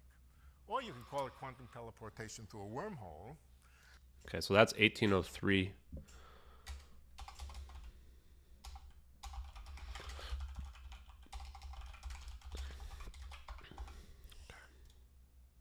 But do keep in mind, Pretty good. all of this is supposedly happening in Alice's non-relativistic laboratory. Well, let's see what else we got. This is not happening from the worm, but vary a little bit side, or in effect report that there was a photon on the inside. So now he talks about And you can that shoot a way Bob- photon in there, and then it's going to change what's going to happen, which it's hard for me to really grasp. The idea is like, oh, well, Bob would see, or Tom would see a photon when he goes through there because we also send a photon in. Look, Maldacena, there he is right there. And then which I think is the negative scrambling time. he tries to geometrically explain it here. I think that was the key part that we want, though. This part's interesting here. I think he answers a question. Penrose diagram is to tilt it. Because the idea here is here's the information that you're sending, that book, and then this is them shooting through the wormhole information, going directly to the other side. Inward. Tilting it inward happens photon, a low energy photon. We can trace the photon backward, but for the moment the photon was not there in the past. Okay, I'm going to skip ahead. And come out slightly different than had he not. So this is weird too, because this now implies that whoever goes through the wormhole might actually be distorted by sending the information through there. Yeah, I've done 2 interviews with Salvatore Pais already. I'll probably do another one in January. Emit the photon. In fact, I want to get my scientific understanding up to the point where I can keep up with these guys like Dave Rossi and Salvatore Pais. They're pretty smart dudes. Tom can get entangled with a photon. The other part I'd say about this real quick, I'm going to go on a quick tangent about Salvatore Pais, is that he may seem eccentric, but put yourself in the shoes of somebody who's been watching this technology and knows that the world has been kept ignorant of it. You'd probably be pretty eccentric too. I mean, this is the type of technology that they have to have staff psychologists on staff, because people see the technology and then they go home and they get in their gas-powered cars, which should be completely obsolete, and go back to their normal lives, right? It's dark, man. It's dark, folks. It's entangled with a photon. Tom will come out in an impure state because he will be entangled with the rest of the black hole, with the stuff, with the photon that fell into the... So this is actually, now I'm starting to understand this a little better. So maybe they are cleaning the area when we watch the video, because you can't let other stuff fall through the black hole. You need the information to be exact. If anything else falls through the black hole, then you're going to have an impure state of the thing coming out on the other side. The question here is, when they come out on the other side, are they going to be unaffected? Or are they going to be like reverse people or whatever we call it? Bizarro pilots, Bizarro MH370, right? That's the real question. I'm going to pull up the video one more time. So maybe they are cleaning the area around the plane, so to speak, so that additional photons, additional thing cannot collapse into it. Maybe they're doing it at nighttime because of this. Maybe it has to be at nighttime. Otherwise, the sun's rays are shooting photons beaming down on the plane. But you'd imagine there would be stuff beaming on the plane from everywhere, every direction. They create a field powerful enough, maybe it can prevent all of that stuff from impacting the plane, though. Definitely think there has to be a barrier of some sorts in order to get this to work. Just in my mind, I can't see how this could work without some type of barrier around the plane. It doesn't have to be a physical barrier, but it can be like an electromagnetic barrier. Singularity, or another way of saying it is that Tom does not get completely disentangled. Yeah, for most tempowering psychic evolution, it seems impossible, yes, but it does seem to be possible. That's the crazy part about these videos. It does seem like they are, in fact, creating a wormhole, but our definition of wormhole needs to change. I'm going to pull the chat over here. Our definition of wormhole probably needs to change, because if we're talking about ER equals EPR, then wormhole is not going to be a visible thing that we're seeing, right? You're just going to see like we see in the videos, you're just going to see something disappear, and then it's going to appear somewhere else. It's going to be equivalent to quantum teleportation. Now let's go on a little side quest. Side quest, guys. Here is another thing here that we've got. Now, this is quantum teleportation. Scientists teleport images in Star Trek Discovery. I definitely need an ad blocker. This is killing me. I mean, what is all this crap popping up, man? Oh my God. They have figured out how to teleport images across a network without physically sending them. This is actual quantum teleportation. Information appears to travel to the receiver's end without physically traveling to the sender. Two communicating parties physically send information from one to the other. Traditionally, that's how it works. Now, using teleportation, and this is not Star Trek teleportation at all. No, this is incorrect. This is actually more like warp drive. We're not dematerializing something and rematerializing it. That's not what's happening. The information is just instantly transmitting faster than the speed of light. It's closer to instant transmission, which is what we're literally just we're listening to. We're just listening to it right now in the background here, which just popped up over my screen. Sweet. Okay.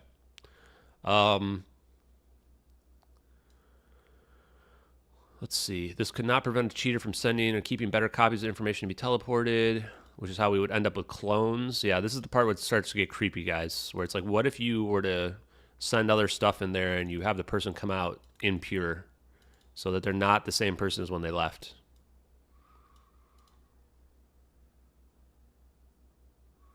Here we go. There's the study. Okay, here it is. Here's the actual study. We're going to save this. We need this. It's getting sciencey in here, folks. Boy, why does it add all these things at the end of it? Pretty sure this is all I need is this part right here. Let me just double check. Yeah, that's all we need. It adds all this extra stuff that I just don't care about. Okay. Quantum teleportation of higher dimensional spatial information with a non-linear detector. Information exchange between two distant parties where information is shared without physically transporting it is a crucial resource in future quantum networks. Doing so with high dimensional states offers the promise of higher information capacity and improved resilience to noise, but progress has been limited. Here we demonstrate how a nonlinear parametric process allows for arbitrary higher dimensional state projections in the spatial degree of freedom, where a strong coherent field enhances the probability of the process. This allows us to experimentally realize quantum transport of higher dimensional spatial information facilitated by a quantum channel with a single entangled pair and nonlinear spatial mode detector. They're talking about sending a picture. Using some frequency generation, we upconvert one of the photons from an entangled pair, resulting in higher dimensional spatial information transporting over to the other.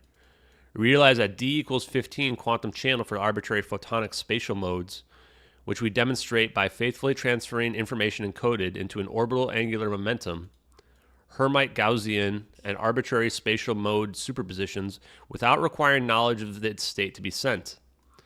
Our demonstration merges the nascent fields of nonlinear control of structured light with quantum process, offering a new approach to harnessing higher dimensional quantum states and maybe extended to other degrees of freedom as well.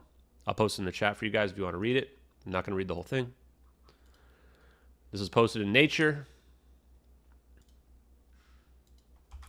So they're talking about sending information here through the speed of faster than the speed of light. Yeah, whole plane can't go missing. They can't go missing. I mean, that's the problem, right? The whole reason why we're even doing this is because the 777 can't go missing like it has. Just not possible. And you guys can tell just from that abstract there that we heard things like coherence. We hear things like the magnetism approach and electromagnetism. Like all this stuff is going to be linked together. We need to understand all of this in order to be able to understand what is theoretically macroscopic phase conjugation, teleportation of a macro scale object.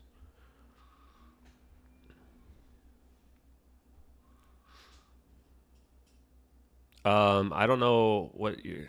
Gallium, if you're talking about the cloud pictures, they actually can't be found on a reverse image search. That was part of the problem as well. The cloud images actually didn't show up on reverse image search, even though they should have showed up because they're 12 years old or 11 years old. They didn't appear before 2016, and they were also not in any torrents that included every single picture from the CG Textures website. So, and if you need more evidences to debunk the cloud pictures, they also had a modified date on them of December 4th, 2023, which is inexplicable. If you know anybody who works in databases like I actually do, you do not update all the data elements on every single thing in your database when you make updates. That's not how that works. I know for a fact because I work with databases like this where they still have things that are 10 years old from when you started the system that don't get updates on them, as well as the fact that the textures.com owner is a troll. And that doesn't do them any favors either. If you're actually trying to discredit a hoax, the last thing that you should be doing is trolling people. So the textures.com person is a literal clown and an absolute loser. And they discredited the whole debunk themselves. So if any debunkers are watching and are mad, you should be upset at the textures.com person who completely discredited your debunk attempt. If all they had to do was take it seriously. If they had done that, then probably the whole thing would be over right now. But instead, they acted like a complete and utter troll. They made they actually even made an announcement to make an announcement to troll people. That's how like quackery that they were about the whole situation. So, and especially in a situation where we can't find the images on their own website from what the person who found them even told us to go looking for, adds a lot of doubt. So hopefully that answers your question. I don't really want to have to address it every 5 minutes. Thank you. From the black hole. And this I would call exploring the wormhole. Tom gets to tell Bob, I saw a photon on the inside. This part's kind of boring. I'm going to move forward. Grow with time. Okay, this part's interesting. That is complexity growing. Roots quantum mechanically, at least I believe. So one thing I want to say about the complexity growing thing, something that Roy D. Herbert told us was that as complexity grows, this is what causes more stickiness. This is what causes dark matter. Now, dark matter is simply a situation where dark matter is not a physical thing. We haven't been able to detect dark matter. No one's been able to see dark matter. Dark matter is the extra gravity that we can't account for, given the amount of mass that we see when we look in outer space. What if complexity causes more stickiness, more gravity? If that's the case, this could be strong evidence for string theory. Because the idea is the strings grow more and more complex. As they're getting more and more complex, we don't see them because we're not looking at the underlying framework of the matrix. We're only looking at the projection on top of the matrix. But if the matrix itself is getting more and more complex in the space that it's being projected, then that could theoretically account for the amount of gravity. And when we count dark matter, we see it as like a haziness around galaxies. And some have less and some have more. Perhaps it's because the more complex you get, the more dark matter there is. In the idea that the complexity of states grows with time. Complexity of states grows with time. And that evolution makes sense. The tendency of... Okay, let's keep going. There's a sort of iconic figure showing the growth of complexity. We're learning science, explain folks. this in any great detail. The only thing that I will explain is on the top diagram. No. I'm trying to remember if there's any more good diagrams for us to pull up here. Here's the wormhole before it expands, before it grows. I think this is mostly math here. To be between the two. Yeah, this is mostly math now, I think. Bits, and that would be C over S. Yeah, so I mean, if you want to dig into the math here. Decic falls into the singularity, so that can't be the right answer. One thought is there's no really need to build shells. Oh, this part's interesting too. Quantum computers. Quantum computers, here we go. Computers which built, we can make a shell of quantum computers instead of a shell of atoms. Or we could just build a quantum computer which had similar output or similar behavior to what we expect for these shells, but maybe just even simpler than that. I think he just entangles two quantum computers. For example, here are two entangled quantum circuits. There you go. Two entangled quantum computers. If you can build a quantum computer... You see how they're entangled, right? So because their patterns are similar. So if you know if this one moves, that this one's going to move up one. It doesn't have to move exactly, right? So let's say that this top bar right here on the left moves up one space. We know this one's going to move up one space, right? Because they're entangled. Or actually, we know it's going to move... Wait, if we move this one up, it's going to move down one, right? Moving this one up one will move this one down one automatically. So no matter how far apart these two computers are, because we've got them entangled into a system here, we know that yanking this one up one unit is going to force this side to go down one unit. That's the idea behind it. It's pretty simple. And if you can build two of them, you can entangle them. Now, can you really do this in the laboratory? I don't know. You'd have to ask a laboratory person. But I don't see any obstruction. Guys, do we know any laboratory people? Jeremy, alien scientist. Guys, think we need to quantum entangle some stuff. Being able to entangle the two quantum computers. Right. So there's two entangled. Okay. I won't even describe it. The picture is essentially... So this is the same situation where we're passing the information back over from one to the other? Two sides by random classic... Okay, let's move forward. ...tory... Okay, this should be good. As e to the minus complexity over s. Of course, the equations are too much for me. I'm not a math guy. Roughly speaking, I can understand theory though. Make some estimates of it, and we can check that the correlation function behaves the way we think it should. And that would then. Oh, we need a FOIA people too. Satisfying. I we got a lot to do. It would be laboratory experiments testing things which are very close to gravitational things. All right, what is gravity really? Gravity has to do with apples falling. I've never mentioned apples yet, and we've been half an hour into this seminar. So let's talk about apples falling. I don't... Okay, apples here we go. Fall, apples falling. But not too fast, and I'll quantify that in a moment. Great picture he's got, too. Also, things scramble. That's a quantum mechanical thing. Oh, also, so yeah. Not too fast. He talks about scrambling here, which is interesting. Those two facts. Do I have another 5 minutes? So, okay, I can't remember. We're going to skip through some of this here. Basically, he talks about how scrambling is, and creating order out of scrambling. So, like, imagine you're looking at your TV, and you're seeing the snow on the TV. That's the underlying electromagnetic vibrations, pulses, currents, whatever, that are constantly happening everywhere in the matrix that you would see it. Now, we need to create order out of that, right? And when you create order, that's how you can theoretically, in my mind at least, break through to the fundamental reality, this fundamental state of the matrix itself behind what we're seeing. That what's growing, the momentum, is in fact related and in fact is equal to, I believe, the operator size. The operator fermion, the operator grows with time, and it grows exactly in this fashion, e to the 2 pi over beta t. To me, when I listen to this correlates with Roy D. Herbert's theories of complexity. increasing. Let's see. So yeah, you guys can check this one out. I'll post a link to this if I haven't already. Let me post a link.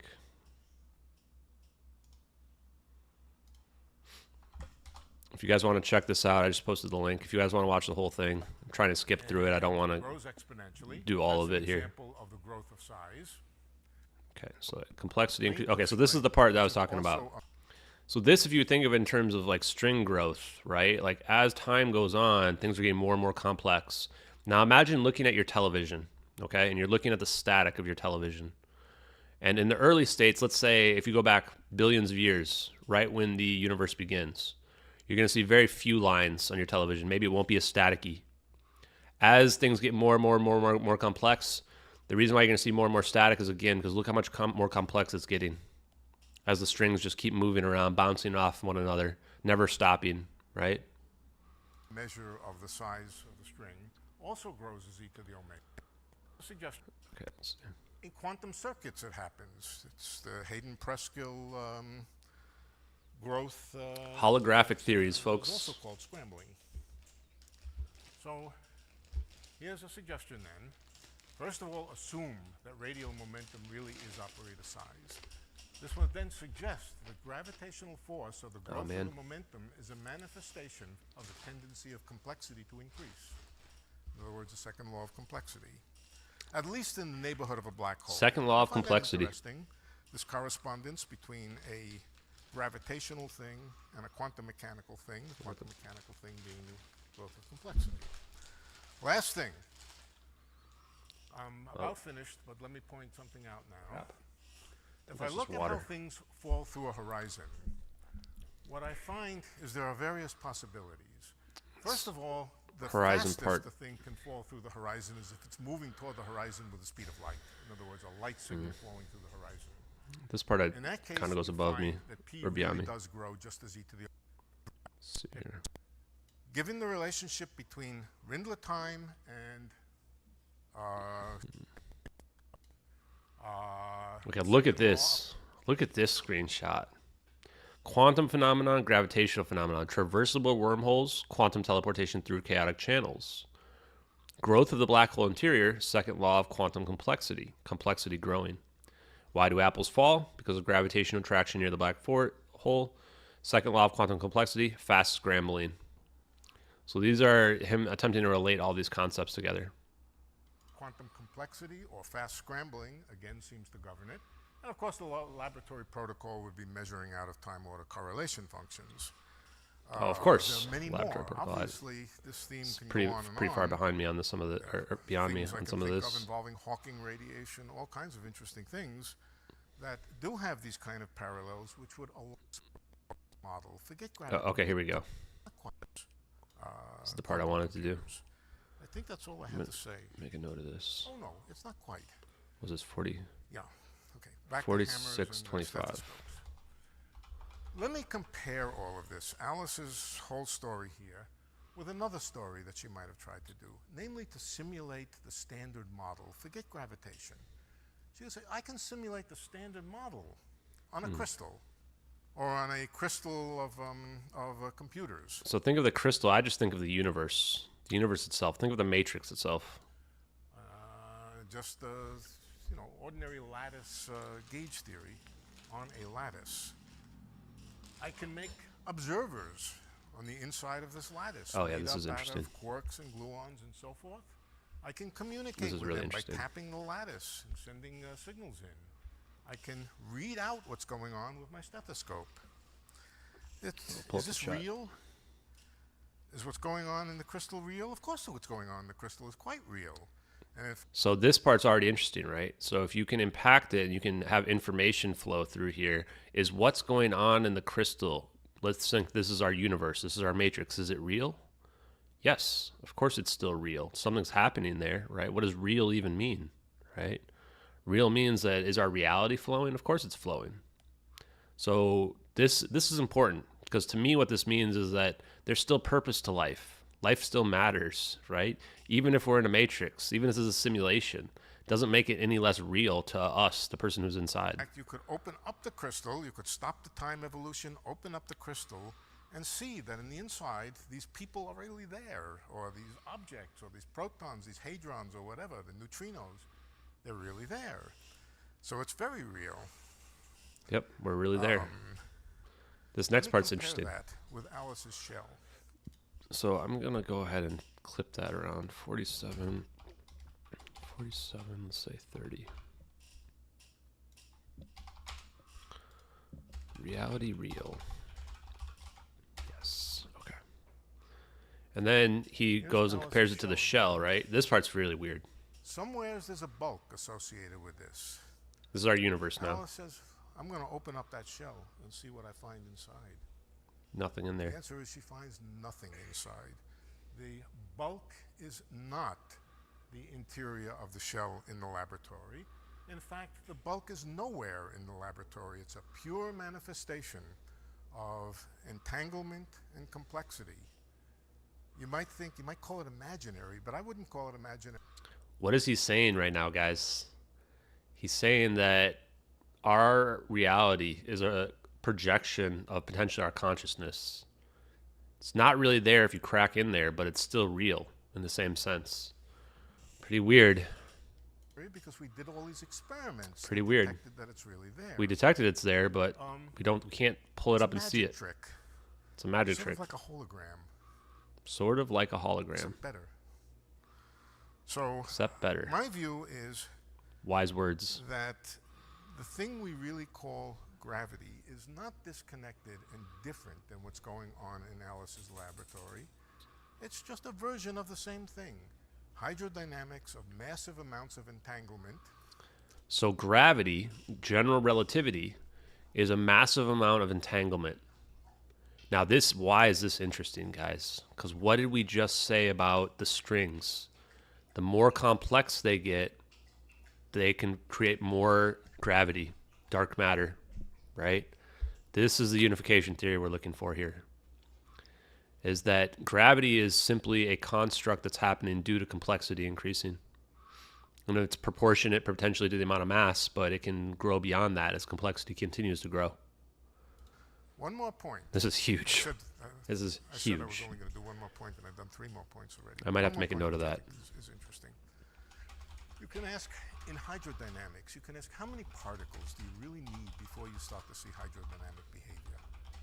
Where is the crossover between just ordinary particles and hydrodynamic behavior? Is it 10 particles? Put 10 particles in a box.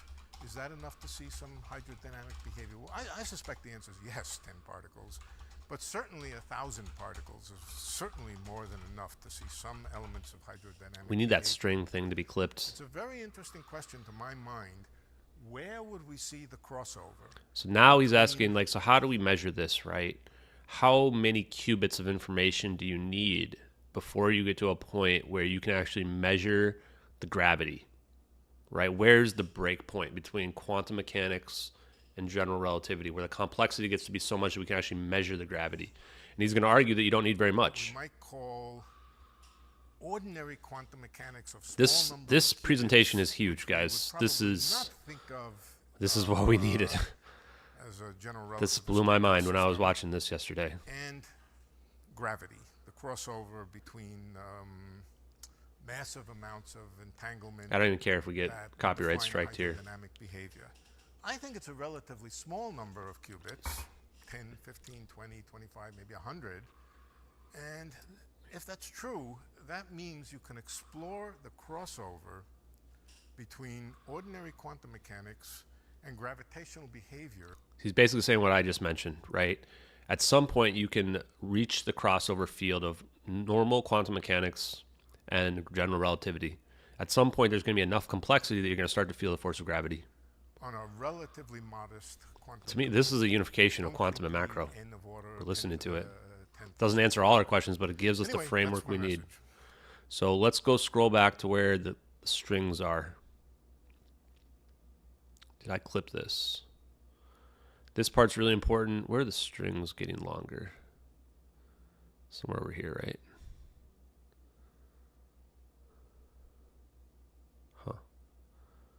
There it is. Maybe I just need the scene of this. I just want to listen for this like 1 minute or however long this goes. Jeez. So, oh, here's some other example. Okay, that's 40, 45. Did I mark that? I did not. 40, 45 strings complexity. Okay, so I'm going to clip some of this stuff. I might even just edit it together so that we only have the parts we want. And then I can post that. Other examples coming from other places. Yeah, I posted the link to the Another video up situation above. where Just scroll you up a little bit in the can chat. see size growing as things fall toward the horizon is in string theory. This is a Monte Carlo simulation of string growth that was done by myself and my colleague Klebanoff. Monte Carlo string growth. Marek Karliner with some computer simulations. Let's see how far it goes. Actually, the growth of a string as it falls toward the horizon of a black hole, or horizon of a windless space.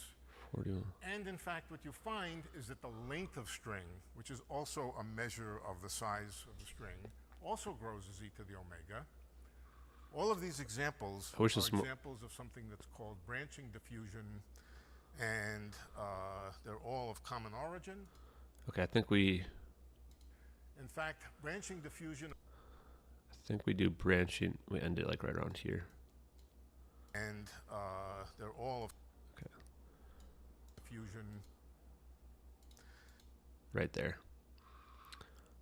4135. So it's not too bad. Okay. I've got these marked down. Okay, so that's Susskind, right, guys? I'll post the link to the video one more time for you guys. If you want to watch it yourself, highly recommend checking this out. Pretty amazing presentation. I mean, this is mind-blowing stuff. These are the people who are on the cutting edge of unifying quantum mechanics and general relativity. Pretty interesting. I think the complexity thing here is really what's blowing my mind, because this is consistent with what physicist Roy D. Herbert's been telling us. We're definitely going to be talking to him soon about some of this stuff. Z to the omega power. I don't know what that generally means, but awesome. Okay, so hello everyone. Boy, damn it. Let me delete this. You go back to the beginning on this bad boy. And then we pull this guy down here. Now, this one is Maldacena. What is this? Oh, I don't know how this works. I'll just remove this one. Oh, you can put them on top of each other. Interesting. So maybe the move that I do when I'm making videos for our stuff is that I clip them into here and edit them together. Not sure. Not sure how this stuff works. I'm starting to learn how to edit stuff. Okay, now should we do Maldacena or should we switch it up a little bit? Maybe we should switch it up. It's a little too much science for one go, huh? So a lot of science happening here. We can do a little storyboard. What is storyboard we want to do? You want to switch it over, do a little storyboard action? We can come back to this maybe. See how the trolls are doing.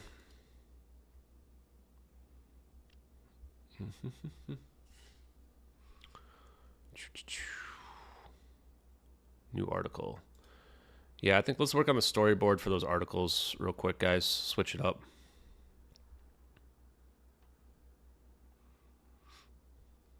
Let's see what we got here.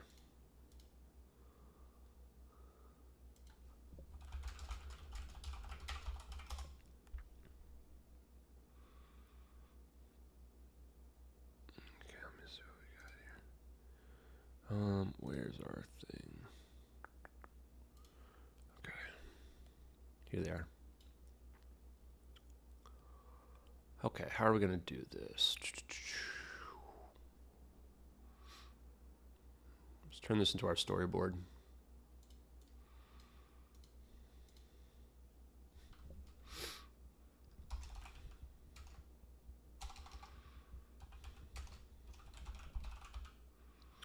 Oh, you're not late, depleted uranium cowboy.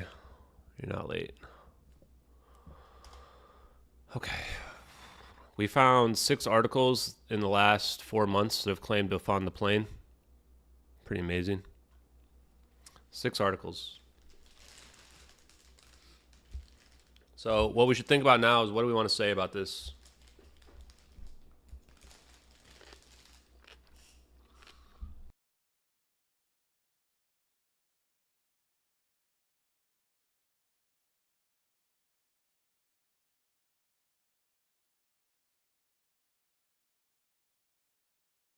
My cucumbers are like leaking or something. I don't know. They're delicious though. They're not doing anything related to the strings. The string stuff is more of a dynamic behavior or property of matter itself. The string thing is, just think of like time. The Earth is 4 billion years old. So over those 4 billions of years, complexity on the Earth has increased and increased and increased, to the point where we have our dark matter is increasing as well.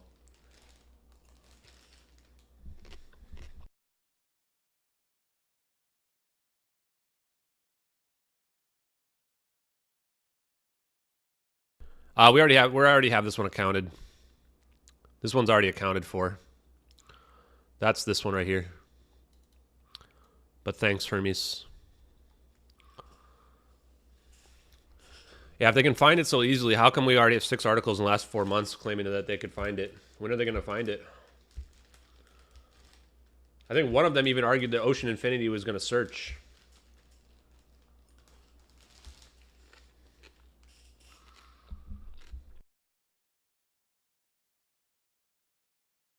Okay. So this is going to turn into our storyboard. Should I bring the music back? Yeah, think of the universe as complexity constantly increasing in the universe. Think of it like that. I think it helps to understand what we're talking about. Any day now.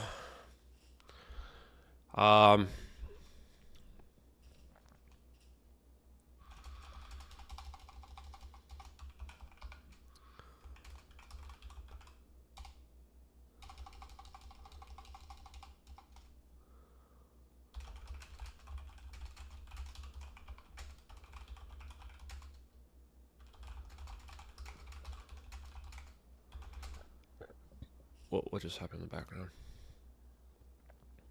I wonder if Grok can tell us. Is Grok just like Twitter's AI? Does anyone know? Yeah, let's get some music up on this biznitch. Also, here are the subreddits once again, guys. If you want to be part of the public subreddit, MH370 abduction, there's not really many people in here right now at the moment. This is the public one. If you want to be part of the private one, that'll be harder to get banned. Then you're going to be part of 3 orbs. You need a private, you need to get an invite. Feel free to post any of my content on 3 orbs, any of the content you want. You know, this is just for a discussion that's going to be free from trolls, pretty much. I'm probably going to close these now, though. I'll close them in a few minutes once I find the music. Oh, here's the synthwave of music. We're back. We're back with the synthwave.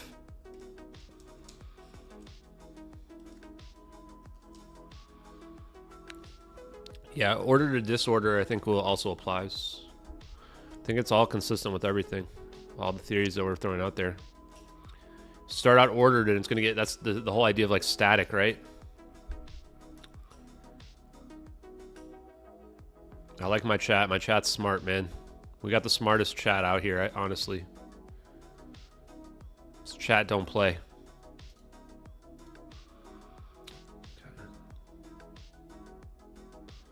I kind of want to get one that's not a YouTube of this one here.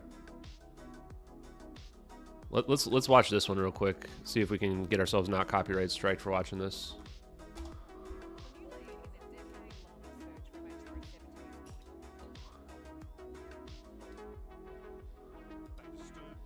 And that disturbance is recorded.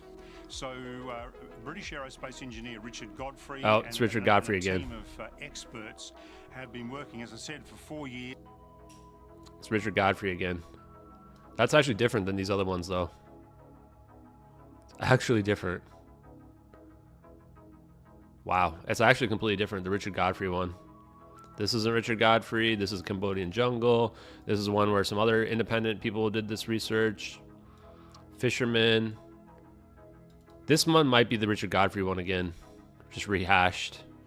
We're going to mention how some of these just seem to be recycled. This is wild. This has got 1 million views. These people are making a lot of money off this fake stuff. Imagine if I had 1 million views. I think you'd get like $20,000 from YouTube.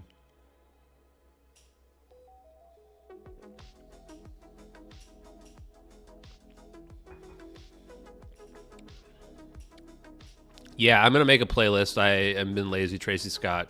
I'm gonna make a playlist of just the hard truth stuff. There, you can even make podcasts. Just been lazy on the YouTube stuff. Been busy. It's definitely on the agenda.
Let's see what else we're gonna do here.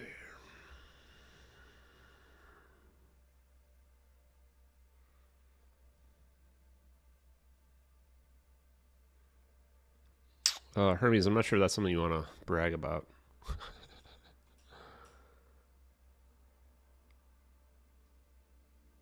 I wouldn't brag about that. Let's see what we got going on here.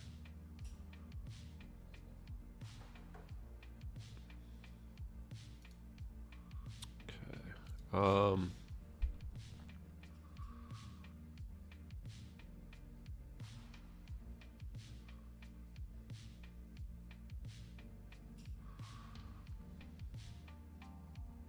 How should we go about this?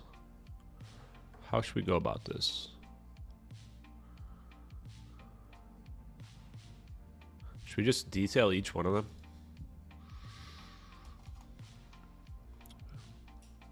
I want to keep this under 2 minutes.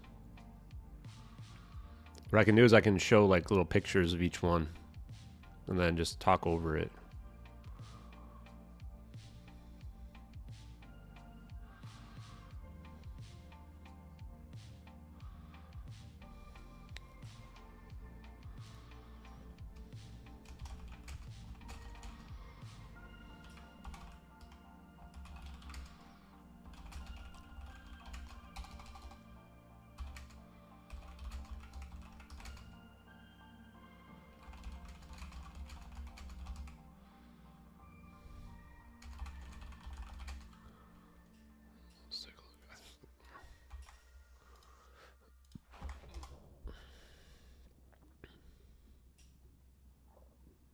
Oh.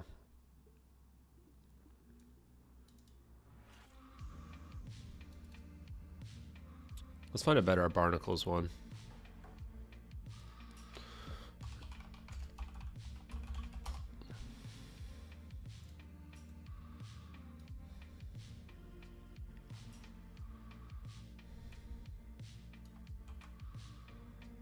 That's our one. This is our clip we're using.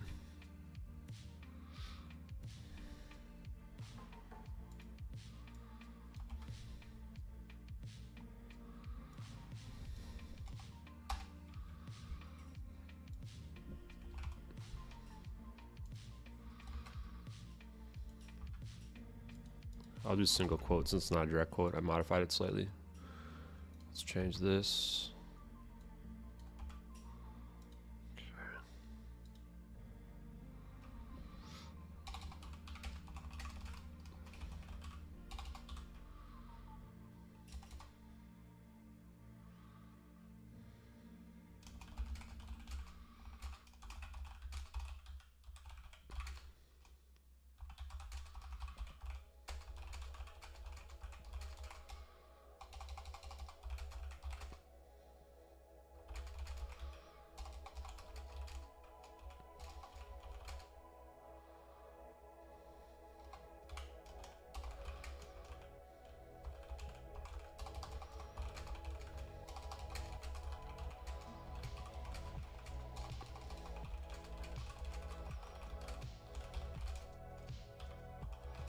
And you know what? Let's just really crap on their thing here. Whisper cannot be used to track planes. Here it is.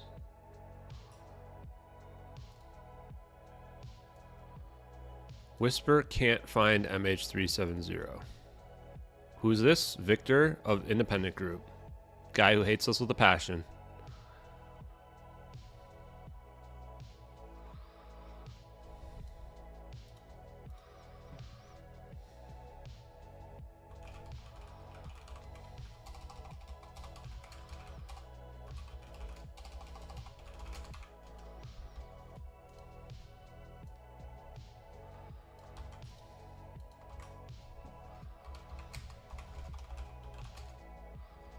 Ianello. Is that how you say his name?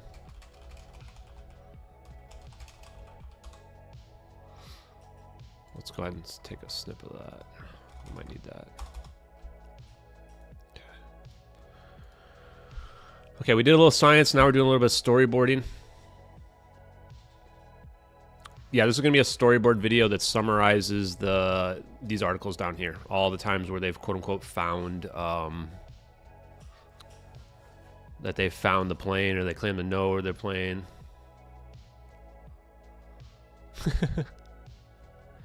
This post-ablockalypse. It's the post-ablockalypse, guys. I'm scared to go look at my notifications, guys. Scared to look at them.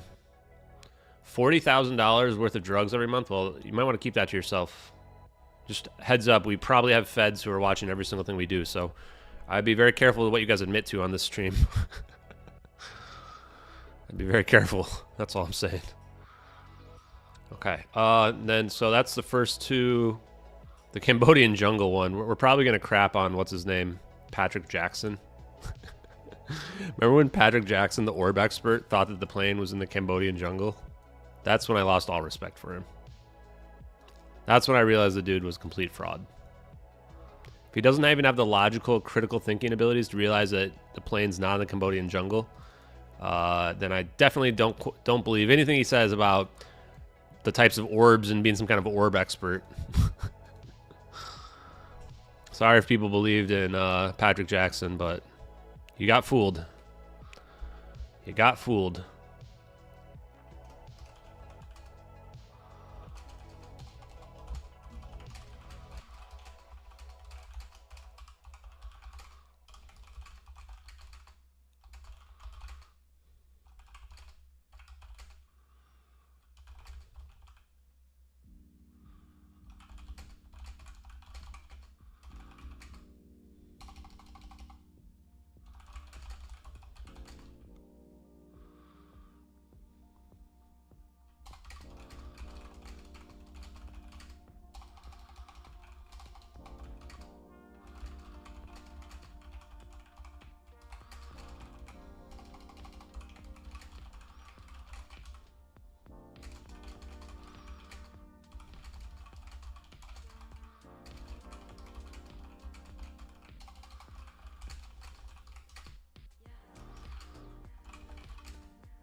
You know what, we might have to find that orb claim where he thought that Patrick Q. Jackson thought that this flew over the thing. We might just have to crap on him with that.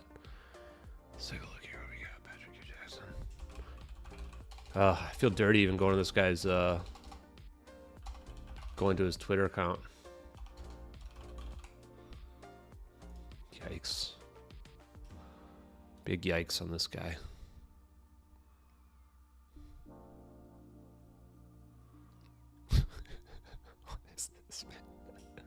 He just makes stuff up.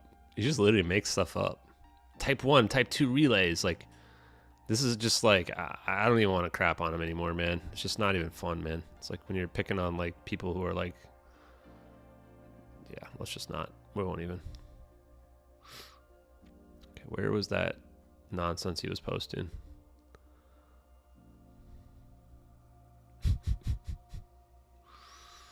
He just circles stuff. Interceptor formation. just made stuff up. Just literally make stuff up. Look at this. Okay. Where, I mean, this was a while back. I'm not sure I'm gonna be able to find it. The Cambodian jungle thing is where I lost all respect for this guy.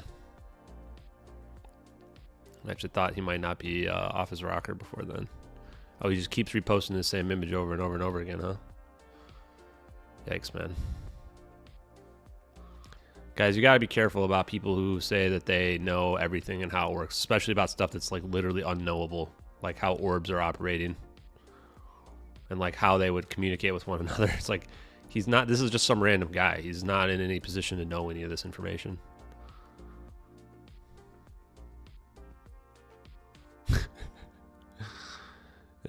Can you imagine being Patrick Jackson and posting debunk videos when you're just like some dirty grifter who makes up fake stuff about orbs all the time? Like, this is the height of hypocrisy right here. Complete height of hypocrisy. You're literally looking at a real video of orbs making a plane disappear, and you're supposed to be an orb expert, and you're posting debunk videos from janky McDonald's VFX artist quality people who are like literal idiots. Idiots of a feather flock together. What can I say? Just embarrassing, man. This guy's a complete and utter joke. Someone told me too, someone in my DMs told me that Patrick Jackson gave Gary Nolan an orb, which I said, okay, go ahead. I Googled it, right? And it never really happened. I said, can you give me any evidence of that? Of course not. Didn't ever really happen.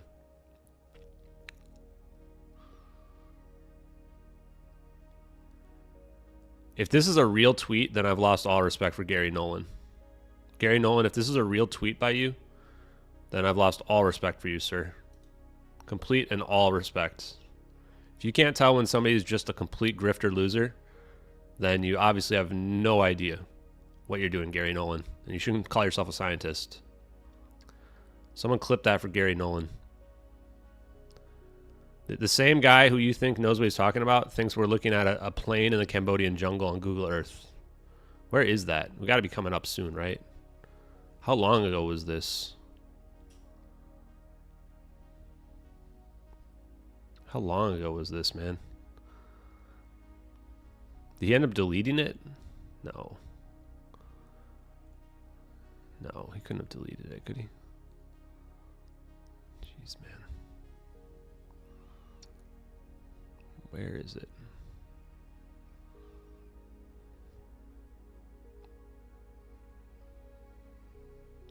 Oh, here it comes. Here it comes, guys. We're here. He makes polls. He makes polls to determine what he thinks is real. Here it is. Bingo! Got him! Got him! Patrick Jackson, you get to be featured in my next piece, buddy.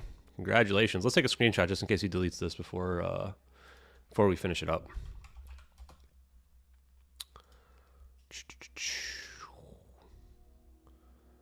We don't need to even show the likes. We just need this part right here. Oh, wait. That's a video. Yeah. Can feature quacks in our thing here. Okay, let's go ahead and save that. Okay, we need a new folder for news storyboard.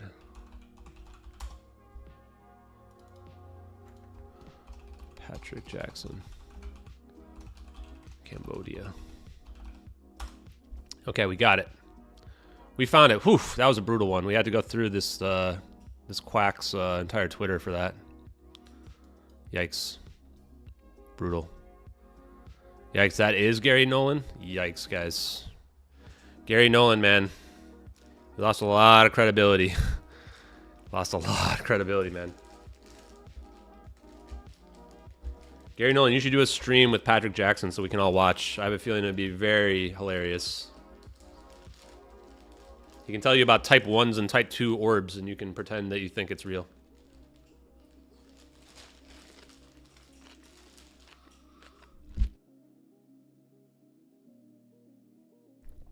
Yeah. All respect I have for Gary Jackson. Gary Nolan just went out the window. Feels bad. Okay, let's finish this up.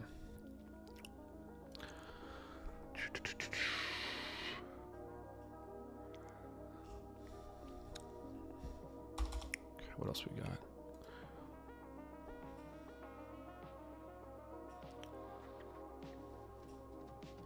Okay, we're halfway through. Then there's the scientific study. Let's take a look at this one.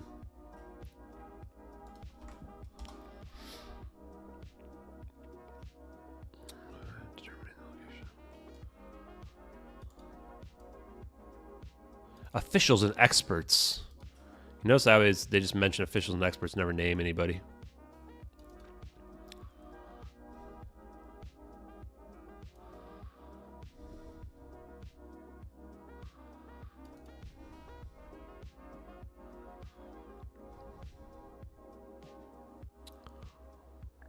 Let's download this. How long is this? Don't be 50 pages. Just don't be 50 pages.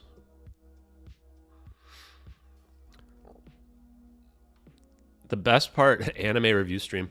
The best part of Patrick Jackson's stuff is that I first look at I go to look at his Twitter page, and I'm not judging him ahead of time, right? I'm actually trying to be, oh my God, it's 149 pages. How is this 149 pages, man?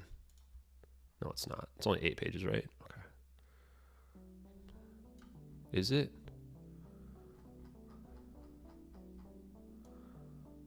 No, okay, it's only 9 pages. Thank God. And I go look at his Twitter page. The very first thing is that he's sitting there begging people for money. If all my 7,000 followers just give me $1, I can continue my orb research. And then I go, okay, well, somebody messages me and thinks he's like some kind of expert. And I'm like, okay, I'm just going to Google his name, right? One of the first things about, he's got nothing on Google about him, right? Except for one of the first thing that pops up is this book review by Mr. Fireside, who's somebody that reached out to me early on to do a written interview.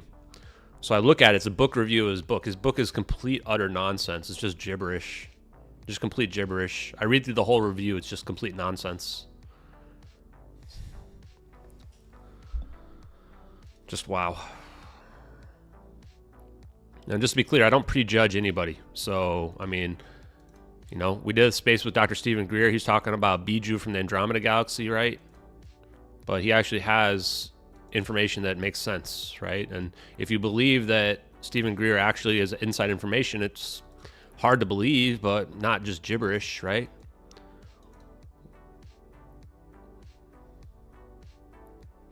Okay.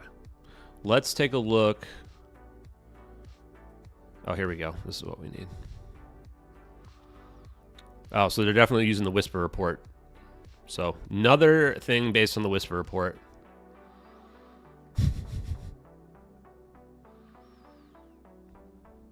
God. Everybody's just using the Immerstat pings, right? Every single one. Every single one of these so-called experts. Oh, we already pulled these images. So we can show the images. Is this the one that we pulled already? Let me take a look. Images.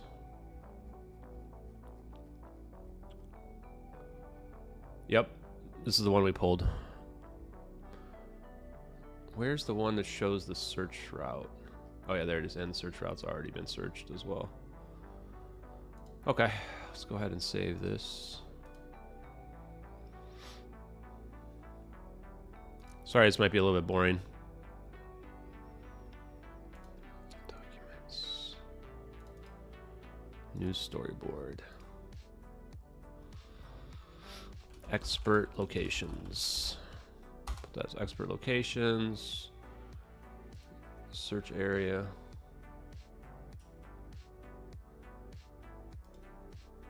Save image.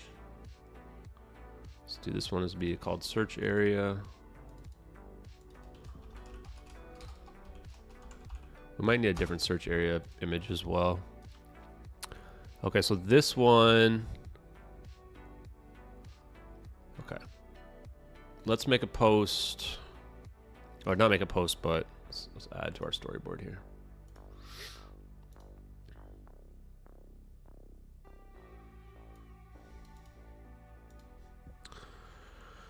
I think we're gonna do this. I think we're gonna go to the fisherman one next, and then the rest of these are all just based on the Whisper report. So we'll sum them up with the Whisper report. The rest of this stuff, and then we'll show the image of how everybody's got their own idea of where it crashed, even though we've already searched all those locations before, and you would find a debris field. So seems pretty good.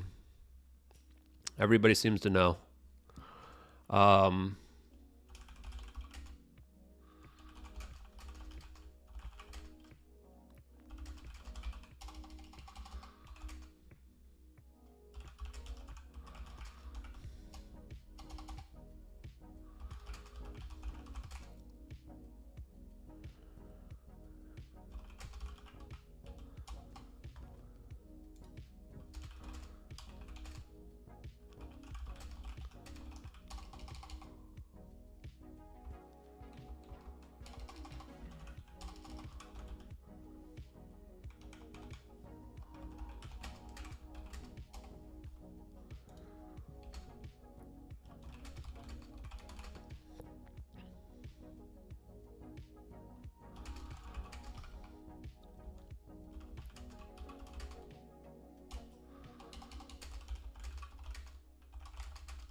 I may edit some of this. Yeah, why exactly the sudden interest? Maybe we even make a little coy comment about that.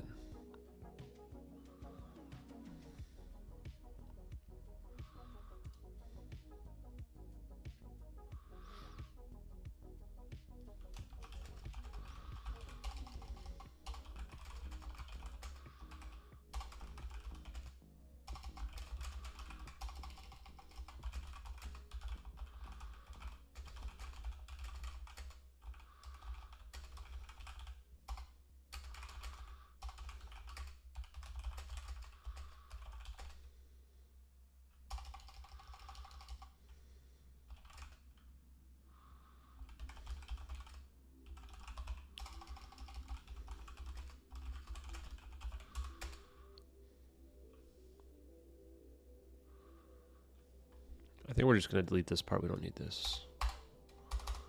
We'll do it like this because we're talking about all this stuff anyway.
Let's do this.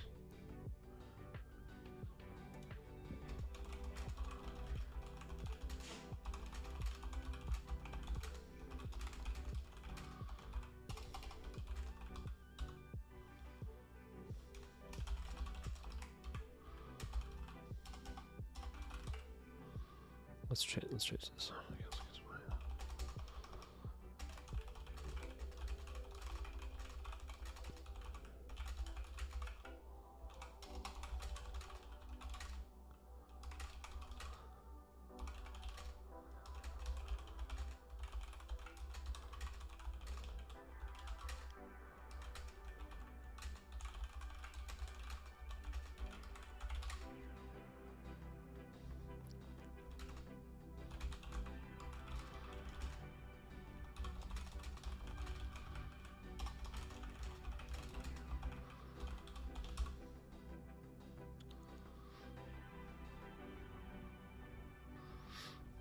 How'd that go, guys? How's that sound? This is pretty short. I think this is pretty good. I don't want to leave it too long. The shorter, the better on terms of this.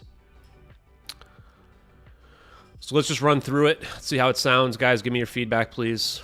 During the course of the MH370x investigation, there's been no less than 6 distinct reports of knowing where the plane crashed.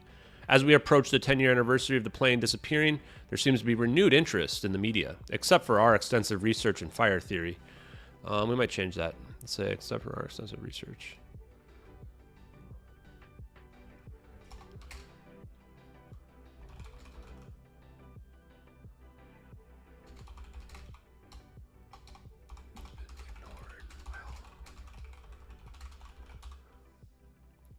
Except for our extensive research, which has been ignored by all mainstream media. First was the barnacles that supposedly could pinpoint where the plane went down by reconstructing debris drift path based on ocean temp data stored in the shells back in August. Let's say, we could say something about there not being any follow-up to any of these situations either. Are the orbs interdimensional? I don't know, man. I'm not Patrick Jackson. You'll have to ask Patrick Jackson if the orbs are interdimensional. As I repeatedly say, I do not have any special information. I am only passionately curious. Only passionately curious. I don't pretend to have all the answers. I would say, in a sense, if what we're looking at is a non-radiating barrier around the orbs, then they could be interdimensional. I mean, in a sense, yeah. Because they've broken themselves out of our space-time, and in a sense, that is interdimensional. Let me play it for us. Sorry for chewing. So, because these seem to be a non-radiating barrier here, not a physical object, you could argue that this is extra-dimensional. That whatever's inside of this is extra-dimensional. I also humbly disagree with Bob Greenier's analysis. I do not think that these are pure energy. I think because we see these lines in front of them, there's got to be something mechanical going on here in my mind. I could be wrong. I just don't understand how something that's pure energy that you would deploy as like a weapon could create these geodesics that seem to be changing. This seems to require some sort of mechanical effort going on the inside. Could it reappear in the future? Technically, yes. Technically, yes. So the options on where the plane could go are another dimension. If you believe in string theory, it could go to another timeline, dimension, however you want to think of it. It could go to somewhere else in the universe, right? It could go to the moon. It could go to Zeta Reticuli, depending on where you have the orbs entangled to. It could go to the future, because, you know, from what we saw, what we looked at with Susskind earlier as well, we saw that the object goes into the wormhole and then it appears when you pass the information over. So it almost could be in superposition. That means it could show up in the future, because time dilation is real. The further you go at the speed of light, the more time dilation effect there will be. From the person inside the plane, you will not experience that time going by. But if you are the person on the observer side, time could go by. There could be a lot of time that goes by. Like, let's say this plane travels around the Earth like 1,000 times. Then theoretically, yes, you could have a situation where this plane shows up in the future. And then the last option, of course, is that it just goes to like Diego Garcia or whatever else, somewhere you want. Maldives. Maldives would make the most sense, presumably. Hold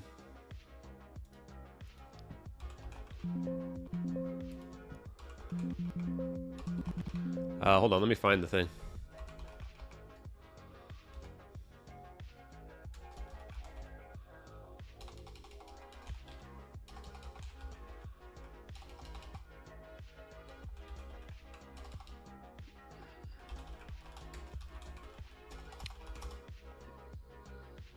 Well, that didn't work. What the hell is all this, man? Edge browser? I have an estimated flight path image somewhere. I just don't know where it is, man. I was going to pull it up. I probably got to save it. I got to reorganize a lot of my stuff, man. I have too much now. It's been accumulating in this folder, and it's just way too much stuff. Here it is, actually. Found it. That actually didn't take very long. To me, this is the most logical teleportation path, but it's not. We can't know. We simply cannot know. So when we look at this here, we can see that this plane is traveling south into the east in our video. So presumably it's going some kind of direction up to the right here, maybe even slightly north. And then the idea here would be that it's getting yanked backwards, like the rubber band scenario, right? It's getting yanked backwards here. And then it would fly down here. And this is why you would have the Maldives sign. In fact, I would say it would fly down this other arc here. This is why it gets seen over the Maldives, coming from like the west down to the right. Whoop. Whoop. Well, whatever. You guys get it. I'm going to move this image here to the videos folder. Okay, good. Okay. Yeah, it could be zapped to the moon in theory. It could be zapped pretty much anywhere, man. That's the beauty of it. Could be zapped pretty much anywhere. Okay. I'm going to go through this one more time, guys. Good questions, though. I'll answer questions after I've gone through the whole thing here. During the course of the MH370x investigation, there's been no less than 6 distinct reports of knowing where the plane crashed. As we approach the 10-year anniversary of the plane disappearing, there seems to be renewed interest in the media, except for, of course, our extensive research, which has been ignored by all mainstream media. First, it was the barnacles that supposedly could pinpoint where the plane went down by reconstructing the debris drift path based on the ocean temp data stored in the shells back in August. Then there was Richard Godfrey's whisper analysis that made the rounds at the end of August or early September, where he claimed to know where the plane crashed, despite counter-arguments including Whisper can't find MH370 by Victor Ilanello of the Independent Group. I wonder if we can find a clip from this, a snippet from this. Next was the claim the plane crashed in the Cambodian jungle, based on a Google Earth image that postdates the crash by nearly a decade, has the plane crash in one piece and somehow not disturbing the jungle around it. This is clearly just a plane flying over the jungle where the picture was taken. This article even fooled orb expert Patrick Q. Jackson.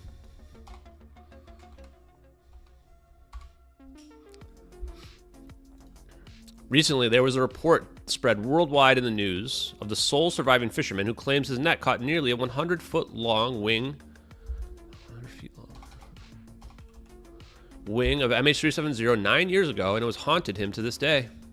He supposedly remembers exactly where it was and wants people to search. Let's say we can say MH370x wishes all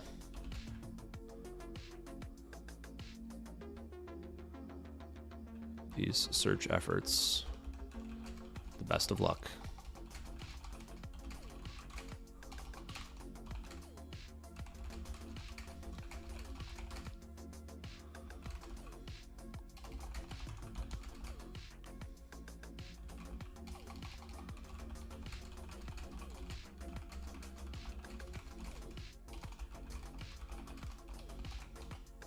Okay.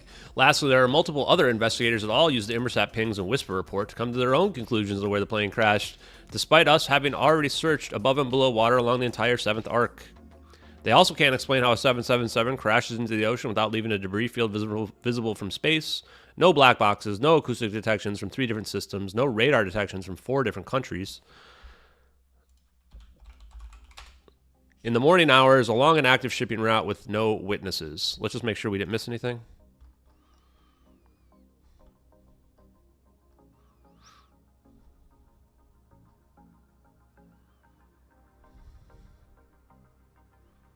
Oh, SOSUS, we got that. No, sure. Oh, with no ELT beacons activating.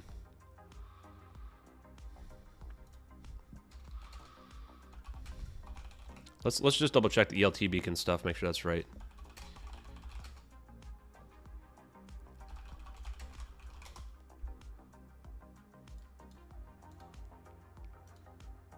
Yep. I think there's 4 redundant ELT beacons. Not foolproof, because people asked, right? Designed to switch on automatically. Perfect. I love it.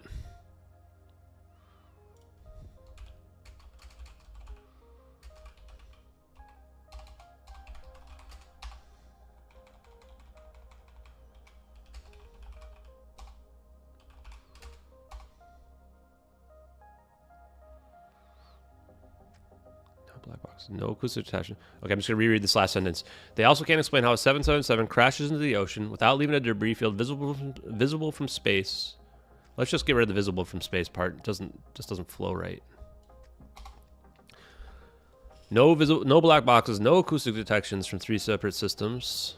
No radar detections from 4 different countries.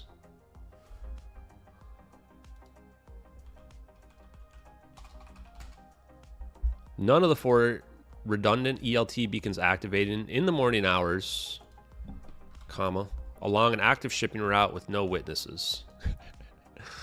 Spicy. MH370x wishes all of these search efforts the best of luck. When none of them find the plane, can we agree to consider the plane did not crash into the South Indian Ocean? How does that sound? Obliterating is the annihilation scenario. The annihilation scenario is one in which the problem is that they would be more energetic than we see, since E equals mc squared. Otherwise, you would need antimatter, which we don't know if it even exists. Hopefully that answers that question. Radar signal detections in the Maldives? Probably. There's radar signal detections from India, radar signal detections from Thailand, as well as Indonesia and Australia. All should have heard the plane, so great question. Yeah, isn't that funny? That ELT not foolproof thing is from 2 days after the plane went missing. Hilarious, right? Zen got it. Give him some laugh emotes in the chat. Yeah, the autopilot was definitely disengaged. There's no question about that. We know that because the plane literally turns around and goes off autopilot, so no question about that. I think this is pretty good for our storyboard. So the last bits that we need are just some images. So let's take a look at Radiant Physics blog, see if we can pull an image off this. I just want to pull some images. Yeah, send it to print. I may even record this tonight and upload it. I'm probably going to take a break here. How long have I been streaming? I can't even tell how long I've been streaming. Oh, 3 hours? Yeah. Not bad.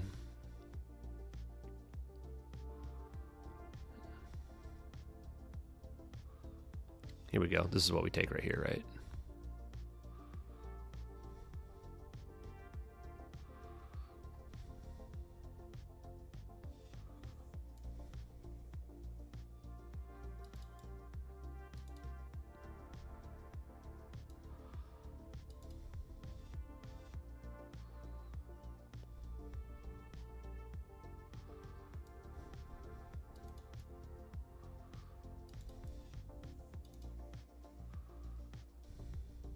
We could honestly screenshot any of this.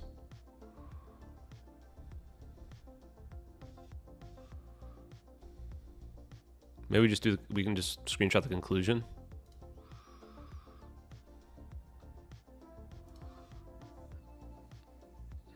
I love when Victor helps us out even though he hates us. Cracks me up. Can I make this like fit better?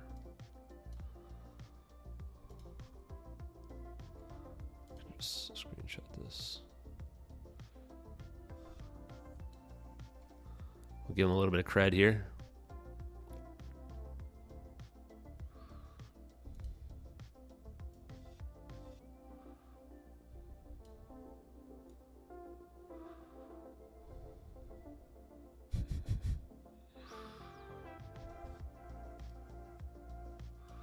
Actually, we just do this. Oh, whoops, what the hell?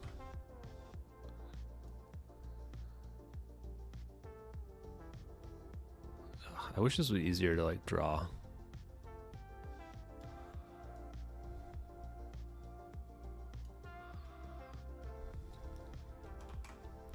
Okay, let's save this. Save. Hopefully this storyboard won't be as difficult to manage. Let's see. Whisper cannot track MH370. Okay. Although we could also take like this other stuff looks prettier, but like this here. I might probably take this one as well. This guy actually developed the software? Okay, well, that's pretty good too.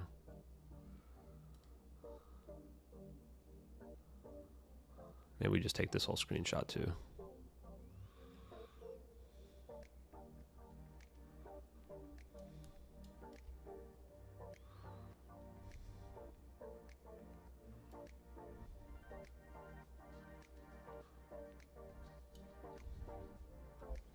Ugh.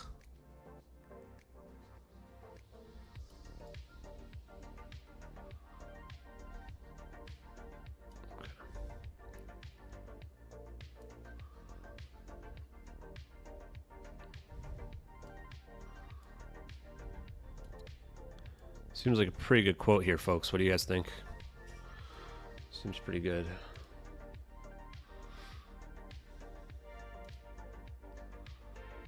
It's funny because everybody's got their stuff based on Whisper. Whisper.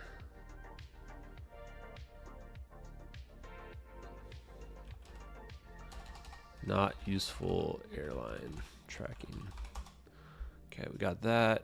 Okay, let's close this blog out. We don't need that blog anymore, folks. Okay. I don't think we need this link anymore. Let's change this. I'll leave this here for now. So we'll put image 1 and 2. Or maybe this is probably going to be 2 and 3, I imagine.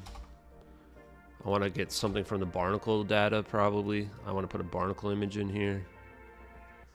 So then we'll grab something from the barnacles. I just want one of these stupid pictures of the barnacles.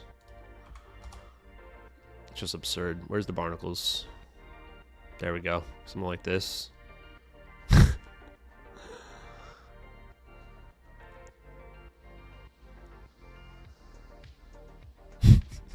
Barnacles, dude. Is there any better pictures than that? Yeah, we'll probably use one like this, right?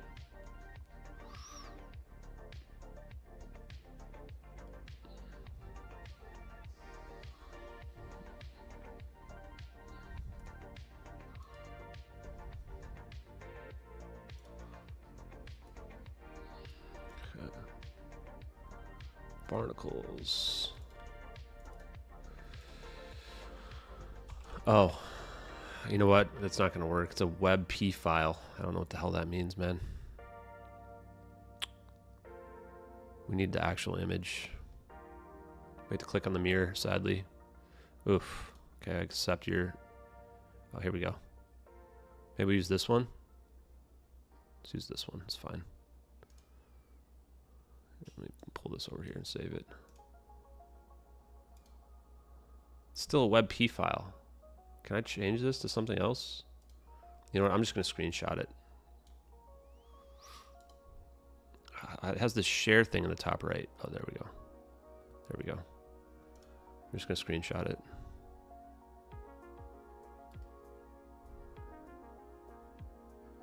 Welcome to video editing, guys. I'm an expert. I'm an expert, as you guys can tell. My expertise is so strong. Such strong expertise. New storyboard. Barnacles. The barnacles one actually is the funniest one to me, man. That's the funniest one. Okay, let's see what else we got. We got the can't find whisper, blah, blah, blah. Get rid of that. Let's get rid of this.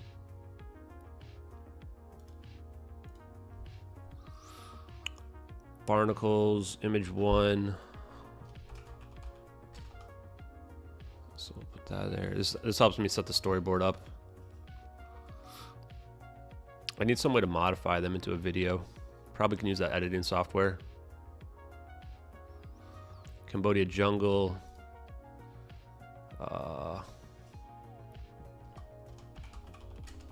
Image 4. Soul surviving fisherman. We can find that guy pretty easily, right?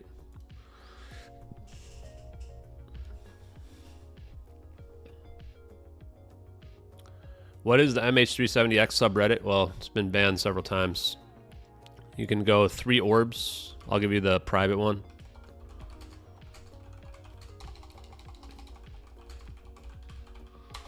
The other one was what called 2014 abduction or something. I don't remember this public one. don't remember the public one off the top of my head. If somebody else remembers it, you can post it in there.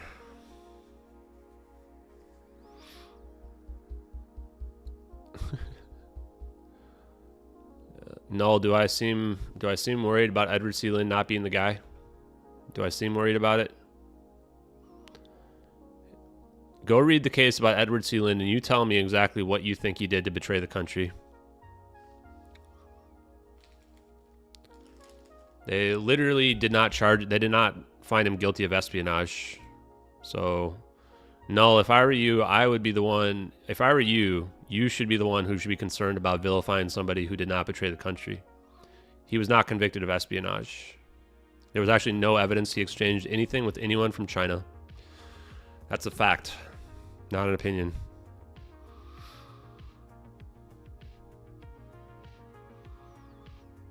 This is like, it's like an equivalent of the you're hurting the families argument. Here's a question for you. If Edward C. Lin is not the guy that leaked these videos, why hasn't he reached out to me in the last 2 or 3 months? Honestly, 3 months maybe at this point, since we first found out that Edward C. Lin was most likely the guy. Don't you think he would reach out to me and be like, hey man, you've been saying my name and I'm not the guy that leaked those videos. Don't you think? Feel free to take a look at any one of, I think I've done 4 independent pieces on Edward C. Lin where we've narrowed down the evidence, including his appeal. In his appeal, he even argued the same argument that we independently came to, that he has been charged with more, he's been charged unequally or sentenced unequally to other people that were charged with willful retention of classified information. I think the 4 orbs got deleted. Richard Wynn, the guy who started the 4 orbs subreddit, got banned, and so that subreddit's dead because there's no moderators and no way to change or add moderators. The person emailed me and told me. I don't recommend Airliner Abduction 2014. It's run by debunkers and probably the feds as well. Most Reddit subreddits are controlled by the feds, and this is evidenced by the Twitter files, where the FBI was literally determining who to censor on Twitter. They were paying Twitter $3.5 million for the privilege of banning people on Twitter and telling Twitter who to ban. That's messed up, man. The fact that people just ignore that is disturbing. Goes to show you, imagine how much control they have over social media. The FBI had a direct line where they were paying Twitter for the privilege of telling Twitter who to ban. That's literally just me. That if you just think about that in other terms, that's literally the FBI handing money to Twitter to say to ban these people. Here's a list of people you should ban. That's bizarre, man. If you don't think that's happening on social media, on Reddit and what have you, then, you know, you're in for a surprise.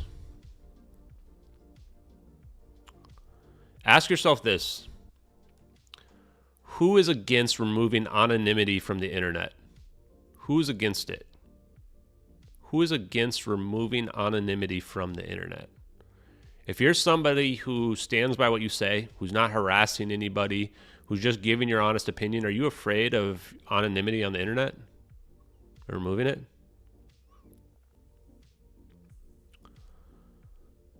Yeah, I would probably still be investigating this even without the Redditors. In fact, I took the investigation up, and the investigation wouldn't even exist today without me. That's not me being egotistical, but we wouldn't even be here today. The investigation, nobody would be looking into it if it wasn't for me. That's the reality of the situation. It would have gone cold back in August, and nobody would be talking about it. The only reason why I have 75,000 followers, 73,000 followers, however that is because after the investigation went cold, I took it up myself. Reddit did not come up with the fire theory. They didn't find out about Edward C. Lin. The vast majority of this investigation has been done by me and MH370x. What people post on the internet is not, you don't have some right to not have it get shared, right? That's the whole point. Same with the evidence that I put. People can share it. People do share it. In fact, my sharing has been blocked from the subreddit, the Airliner Abduction subreddit. You can't actually post any of my content there. So, you know, I think the reality is that people don't want my content to get around. Now, if you post something on social media, it's fair game, right? As long as I credit you with what you've done, I'm not stealing your work. I'm simply amplifying your work. That's the whole point of posting it on social media. Now, if I start to profit from it, like let's say I make a movie and I use your content in my movie, then you could argue that you owed some royalties for that, right? But that's a different situation.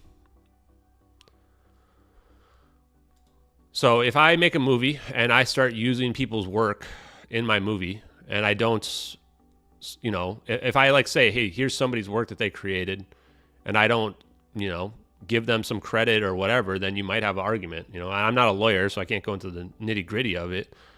But I just want to address this idea that I've used stolen people's work. I definitely have not done that. Unequivocally, I've stolen nobody's work.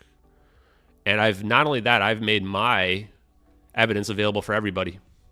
And I've said that anybody can use the evidence to come up with whatever stories they want to come up with. The story that we have put out there is a story of the fire scenario and advanced technology that is unknown to us.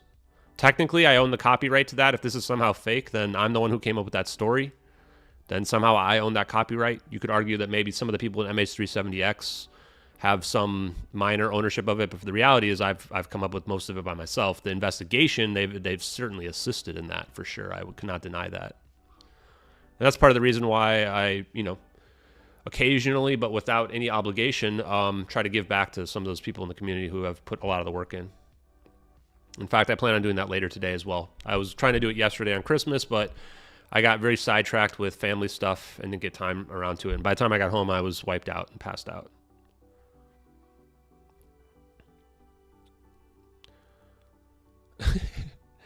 Null. If anyone considers what I'm doing exploitive misinformation, then you have mental problems. There's no other way to put it. You have actual mental issues if you think that what I'm doing is in any way exploitative or misinformation. That's actually nutty, dude. How am I exploiting anybody? How is it misinformation? What do you even define as misinformation? I've actually laid the evidence out there scientifically.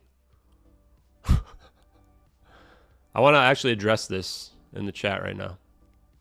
I don't have to copyright anything. I actually asked a lawyer.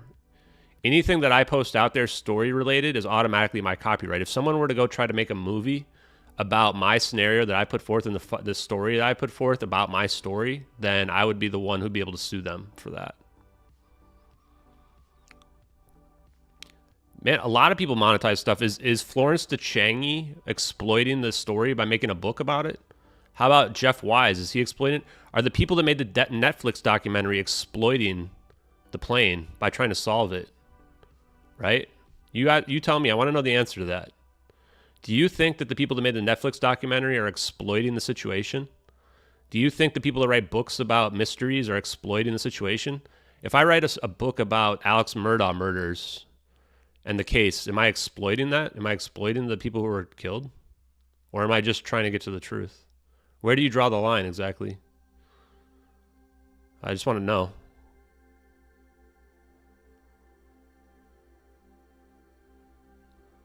I think it's funny. I don't think that people hold themselves to their own levels of scrutiny, right? I don't see people harassing Florence DeChangi about writing a book about the investigation. Oh, sincere investigation. So mine's not sincere. You don't think that what I'm doing is sincere? I think that shows you have mental issues, sir. I think that shows you have mental... If you think that this has not been a sincere effort, then you have a strict mental disability that you need to address, and it's a you problem, not a me problem. That's really messed up, man. So, have we addressed all the concerns about this? I've done 60 podcasts where I've gained no benefit from any of them, where the only point I've been is to try to get the evidence out there, where I've made everything that I've done completely transparent.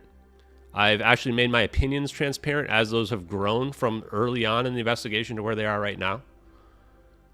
I've made essentially $0 off this. In fact, I've probably lost money because I've been scammed out of $3,000 by nutjob debunkers and criminals. There's no fantastical answer, Null. We're watching 2 videos, man. It's like if you were to watch videos of people getting killed, and then you were to say that the fact that we're using the videos that watch the people getting killed is a fantastical answer. We're literally watching it on 2 perfectly in sync videos, man. And whether or not you want to think that the videos have been debunked, they haven't been. So if you are somebody out there who's watching this, who you think this has been debunked, well, move on, man. Go do something else. Why are you still here? There's no discrepancies on a single frame in either video. They've been debunked by prosaic explanations that defy logic and reason. The VFX objectively doesn't match. That's not an opinion, that's a fact. It has not been addressed by anyone. It's not me that can't answer the questions. This effect right here is not the same as what we see in the background. That's not an opinion, that's a fact. That has not been addressed by anyone. No one can answer that question. No one can answer the basic question of how many pixels match. You can literally see the tail of the plane sticking out of the real thing. That does not exist in this effect that we see here. Right? So no, this thermal has not been debunked by anyone. People that have mental issues have decided that somehow they think that we're looking at the same thing here, which is objectively false. I don't know how else to describe it. It's objectively false. I've set the standard. I said, tell me how many pixels match. No one will do it because they know they're wrong. I told people, okay, well, go ahead and make this effect here, which we can see has all these colors in it, and it's an exothermic event. Make it match the other event, the background, exactly pixel perfect, without comparing them. Do it without comparing them. Try to modify this image you see, this pyromania. Try to modify just this one frame, but you don't get to compare to the other one. Make sure you're live streaming it so we can watch. Nobody will do that either. I've set the standard, and they won't do that because they know it's not possible. You're not going to be able to make this effect match the other one without comparing them. So I just want to be clear. Is that understood? There's no compositing, man. I set the standard for you, so I just want you to understand how this is going to work. No, I think it's important because we have people that are watching right now that like their minds are getting broken by what I'm saying. And then they're going to go, well, his argument doesn't make any sense. No, it makes perfect sense. I'm using perfect logic and reason. I'm setting the standard very clearly for what you have to do if you want to prove it, right? It's not complicated. It's very clear that what we're seeing here is not in our video. It's superimposed. It's not even close on anything but the one frame. It's not even similar.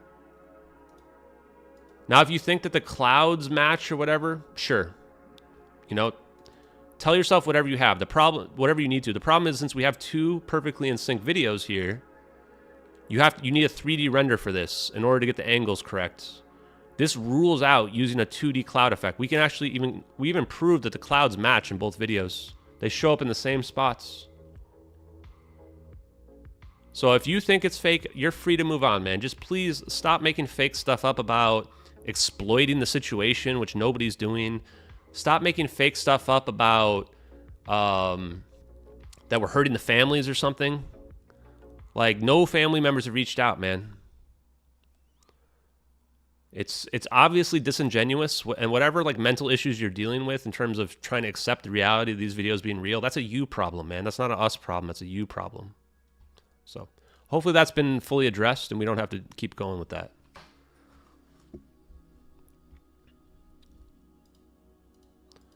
And lastly, there's been no hoaxer has come forward. No one's brought any of the video files forward. You know, theoretically, you're telling us we've got images of clouds from 11 years ago that somebody saved on their hard drive, but nobody's got the files they used to make these videos. No one can prove beyond a shadow of a doubt that they made them. No one can even recreate them. I think you've got a lot more questions that you need to answer before we have to answer anything. That goes out to the debunkers out there.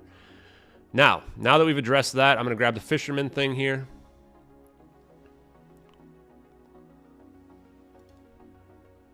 And so if you guys wanted to see, here's the subreddits. MH370 abduction. I'll just put them in the chat. This is the public subreddit. Feel free to add content to the public one if you want. It will be overrun by debunkers, especially because they're watching this, but it's fine. The private one, any debunkers that we see in the private one will get banned.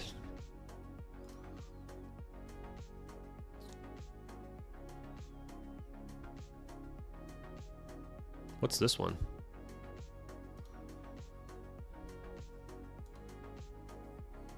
What is v.io? Oh, whoa, that's weird. What is this? What are we even looking at here, man? That's pretty bizarre. I just don't know what that is, so I can't run with that. Yeah, fisherman waited till the other crew members died, then brought it up. And there's also just coincidentally no images as well. It's pretty bizarre.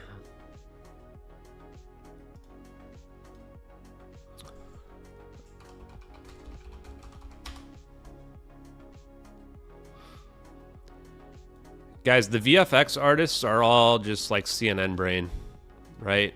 I've had other VFX artists that aren't CNN brain already say that the videos are too complicated to make, and nobody's been able to make them. So we don't need to talk to any VFX artists. We don't need to talk to them.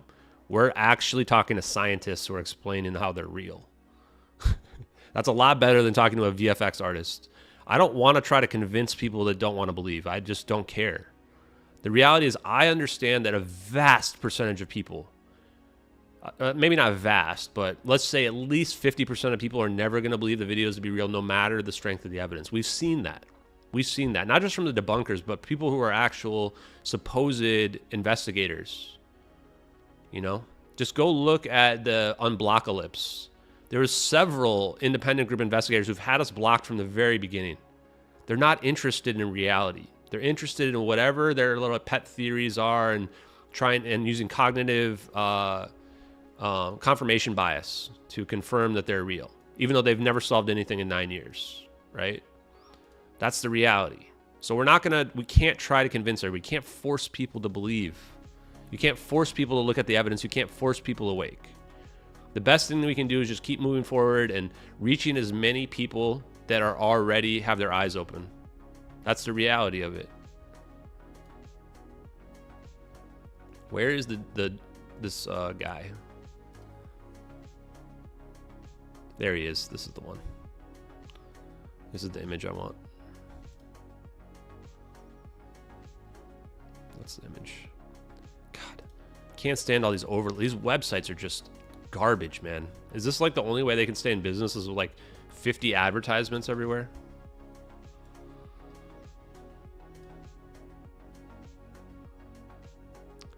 So I hope the people that like, you know, believe strongly in the evidence just understand that we can't reach everybody. So also a lot of people tell me, well, I argue with my family and they don't believe you. Yeah, be careful arguing with your family, man.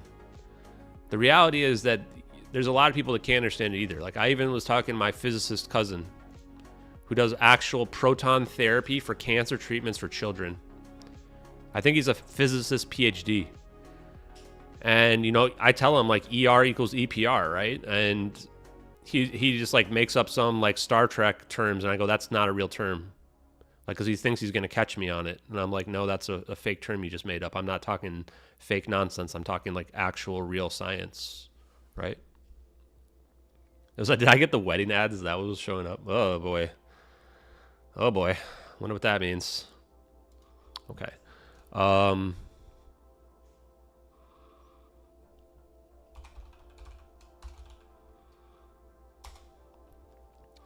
Guys, I don't want to permanently block Null. Did we permanently block him?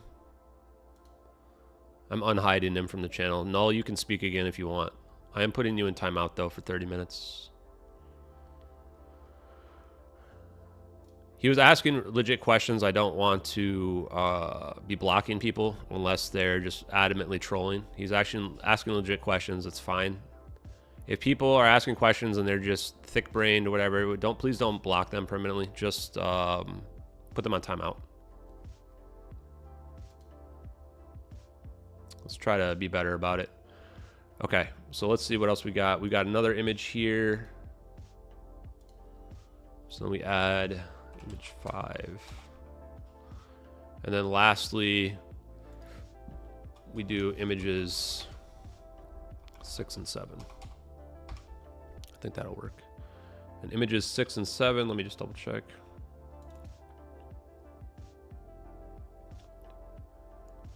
I only have 6 images here. What am I missing? Image 1 is the barnacles. Here's the barnacles. Then we have the radiant physics blogs. So we can pull up this one and this one. probably don't even need this one. The conclusion one's not even good. Let's just use this one.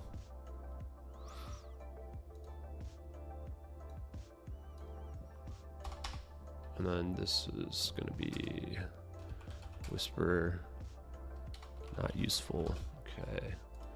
Then this one will be the Patrick Jackson one. Cambodia jungle guy. Jesus, man.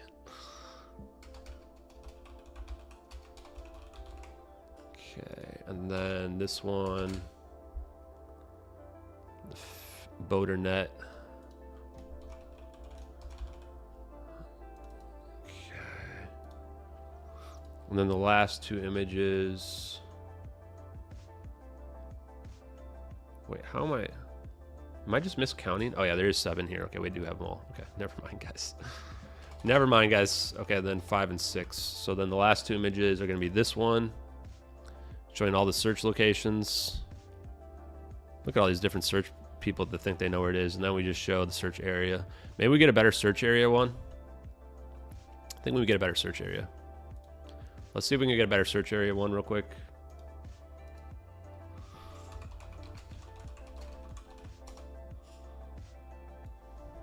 This one might be good.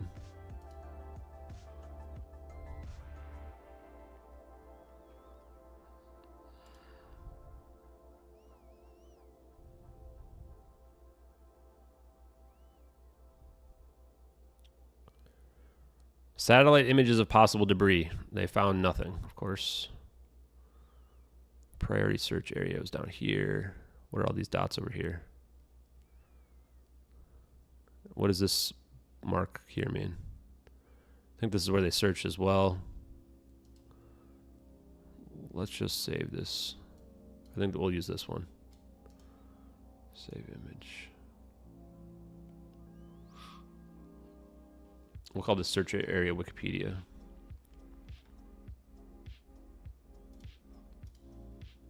That's what it's called. Okay. There we go. Okay, we got that now too. So let's just check real quick. Can this software pull in images? I'm gonna have to clip these later as well. I'm gonna take a break after this. I've been going for 4 hours. I'm gonna go get some food and yeah, chill a little bit. I'll probably stream again later actually. I also want to try to record this this first one.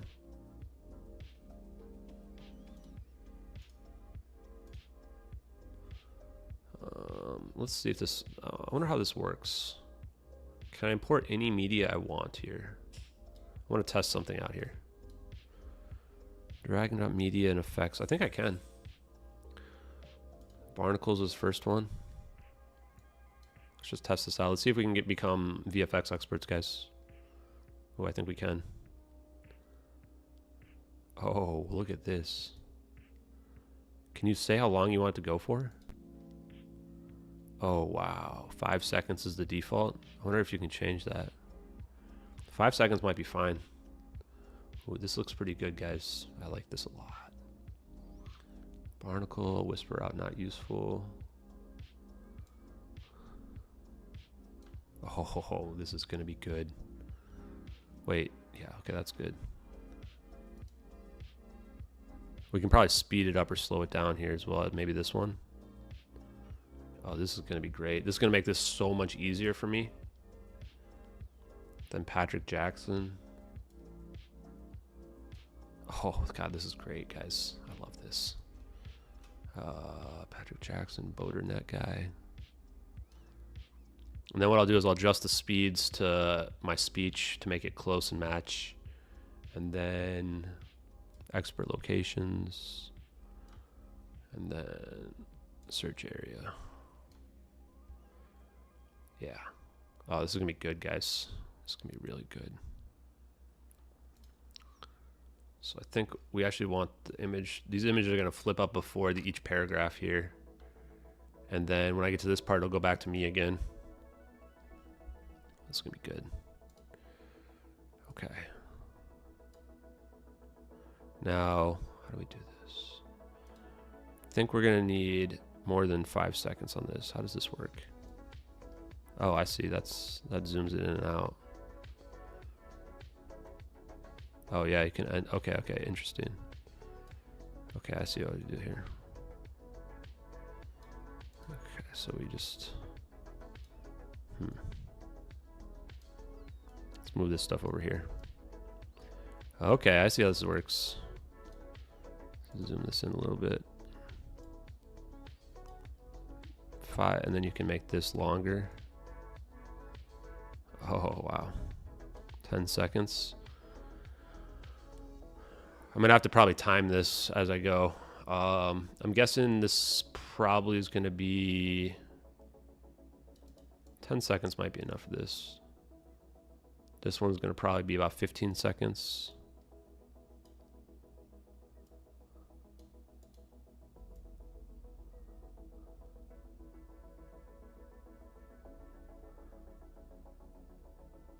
Something like that.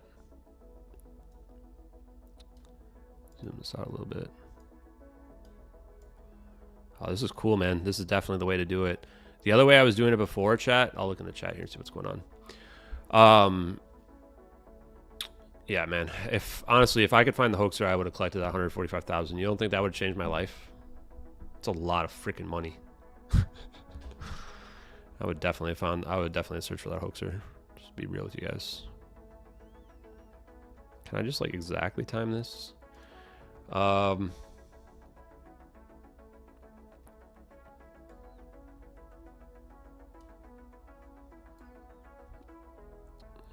seconds.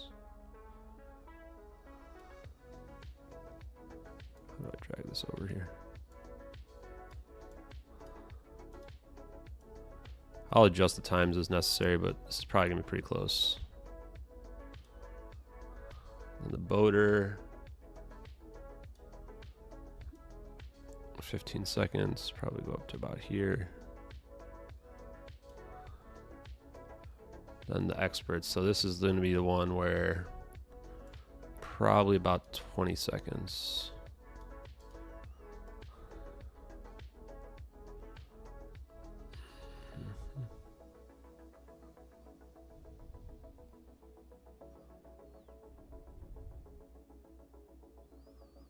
And I think this one's probably going to be about 10 seconds.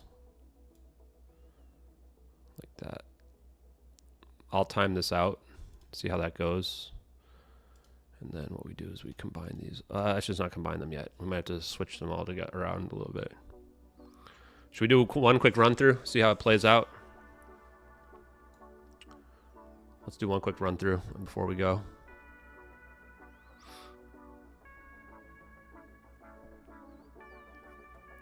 I don't really need a stopwatch up. What I'll do is I'll play it and then I'll do the thing here and see if it's close.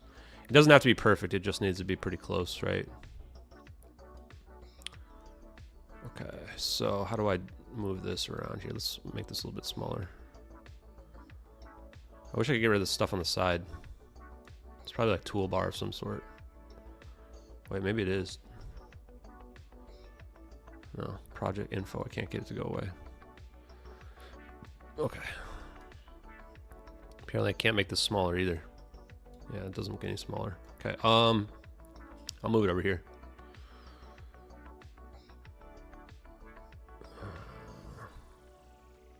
The problem is I just can't read the storyboard. Okay. During the course of the MH370x investigation, blah, blah, blah, I'm just going to do the part after that. So I'll do my face while I'm reading this part here. Then I'll switch over to the barnacles and we'll start. I'll say first there was the barnacles that supposedly could pinpoint where the plane went down by reconstructing the debris drift patterns based on the temperature data stored in the shells back in August. Then there was the Richard Godfrey whisper analysis that made the rounds at the end of August, early September, where he claimed to know where the plane crashed, despite counter-arguments including Whisper can't find MH370 by Victor Elinello of the Independent Group. So that one's a little bit too long.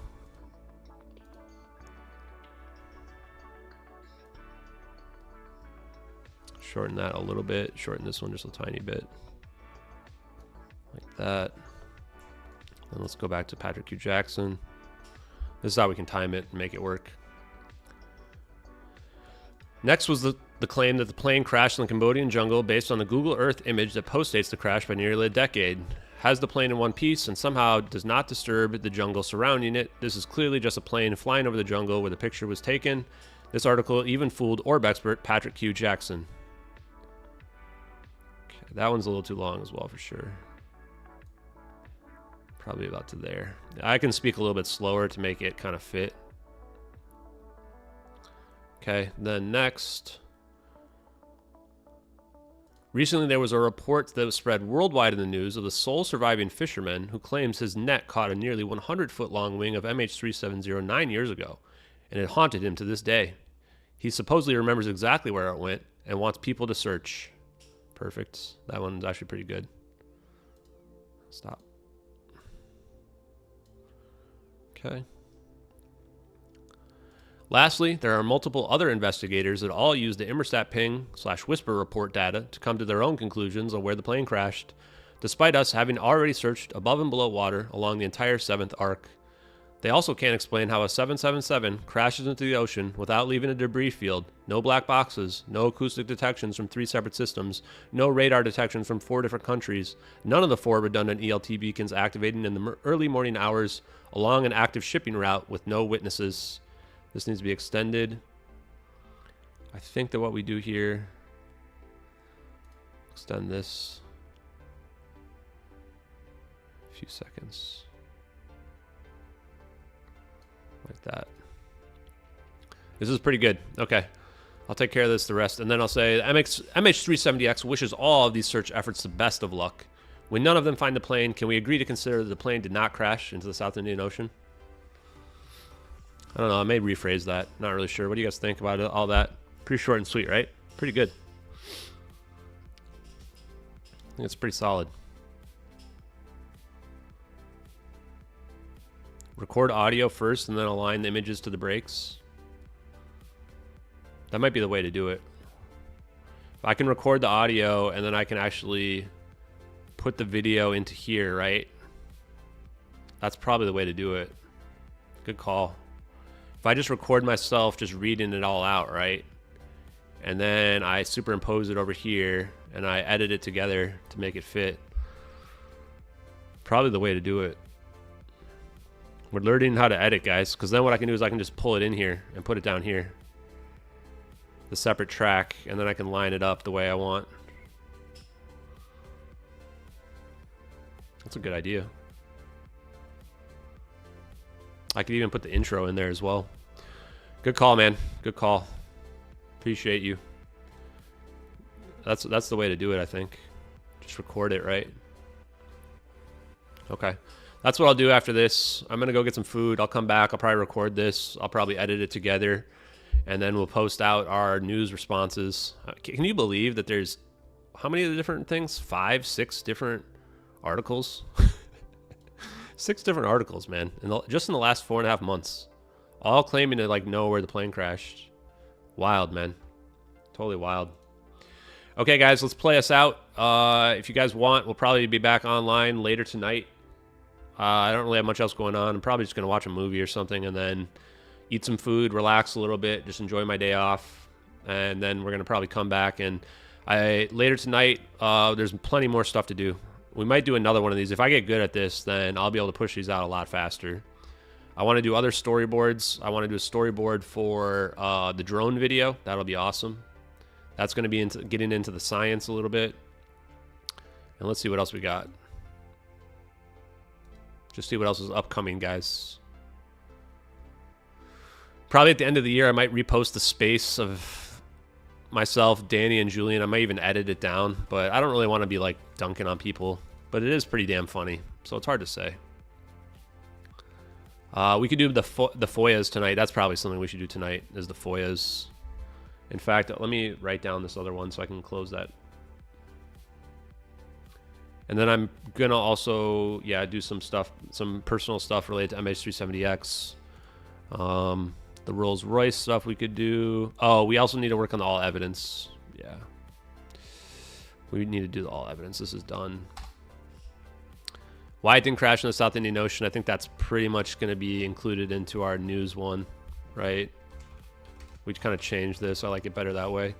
And then we could do a drone video explainer. There's more stuff we can do as well, but looks pretty good to me. Looks pretty good to me. Okay, guys, have a good one. Have a good dinner.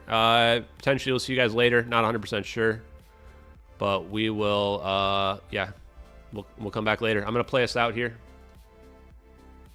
Actually, I'm not even gonna bother playing us out. I'm just gonna close the stream. Thanks, everybody. Talk to you later.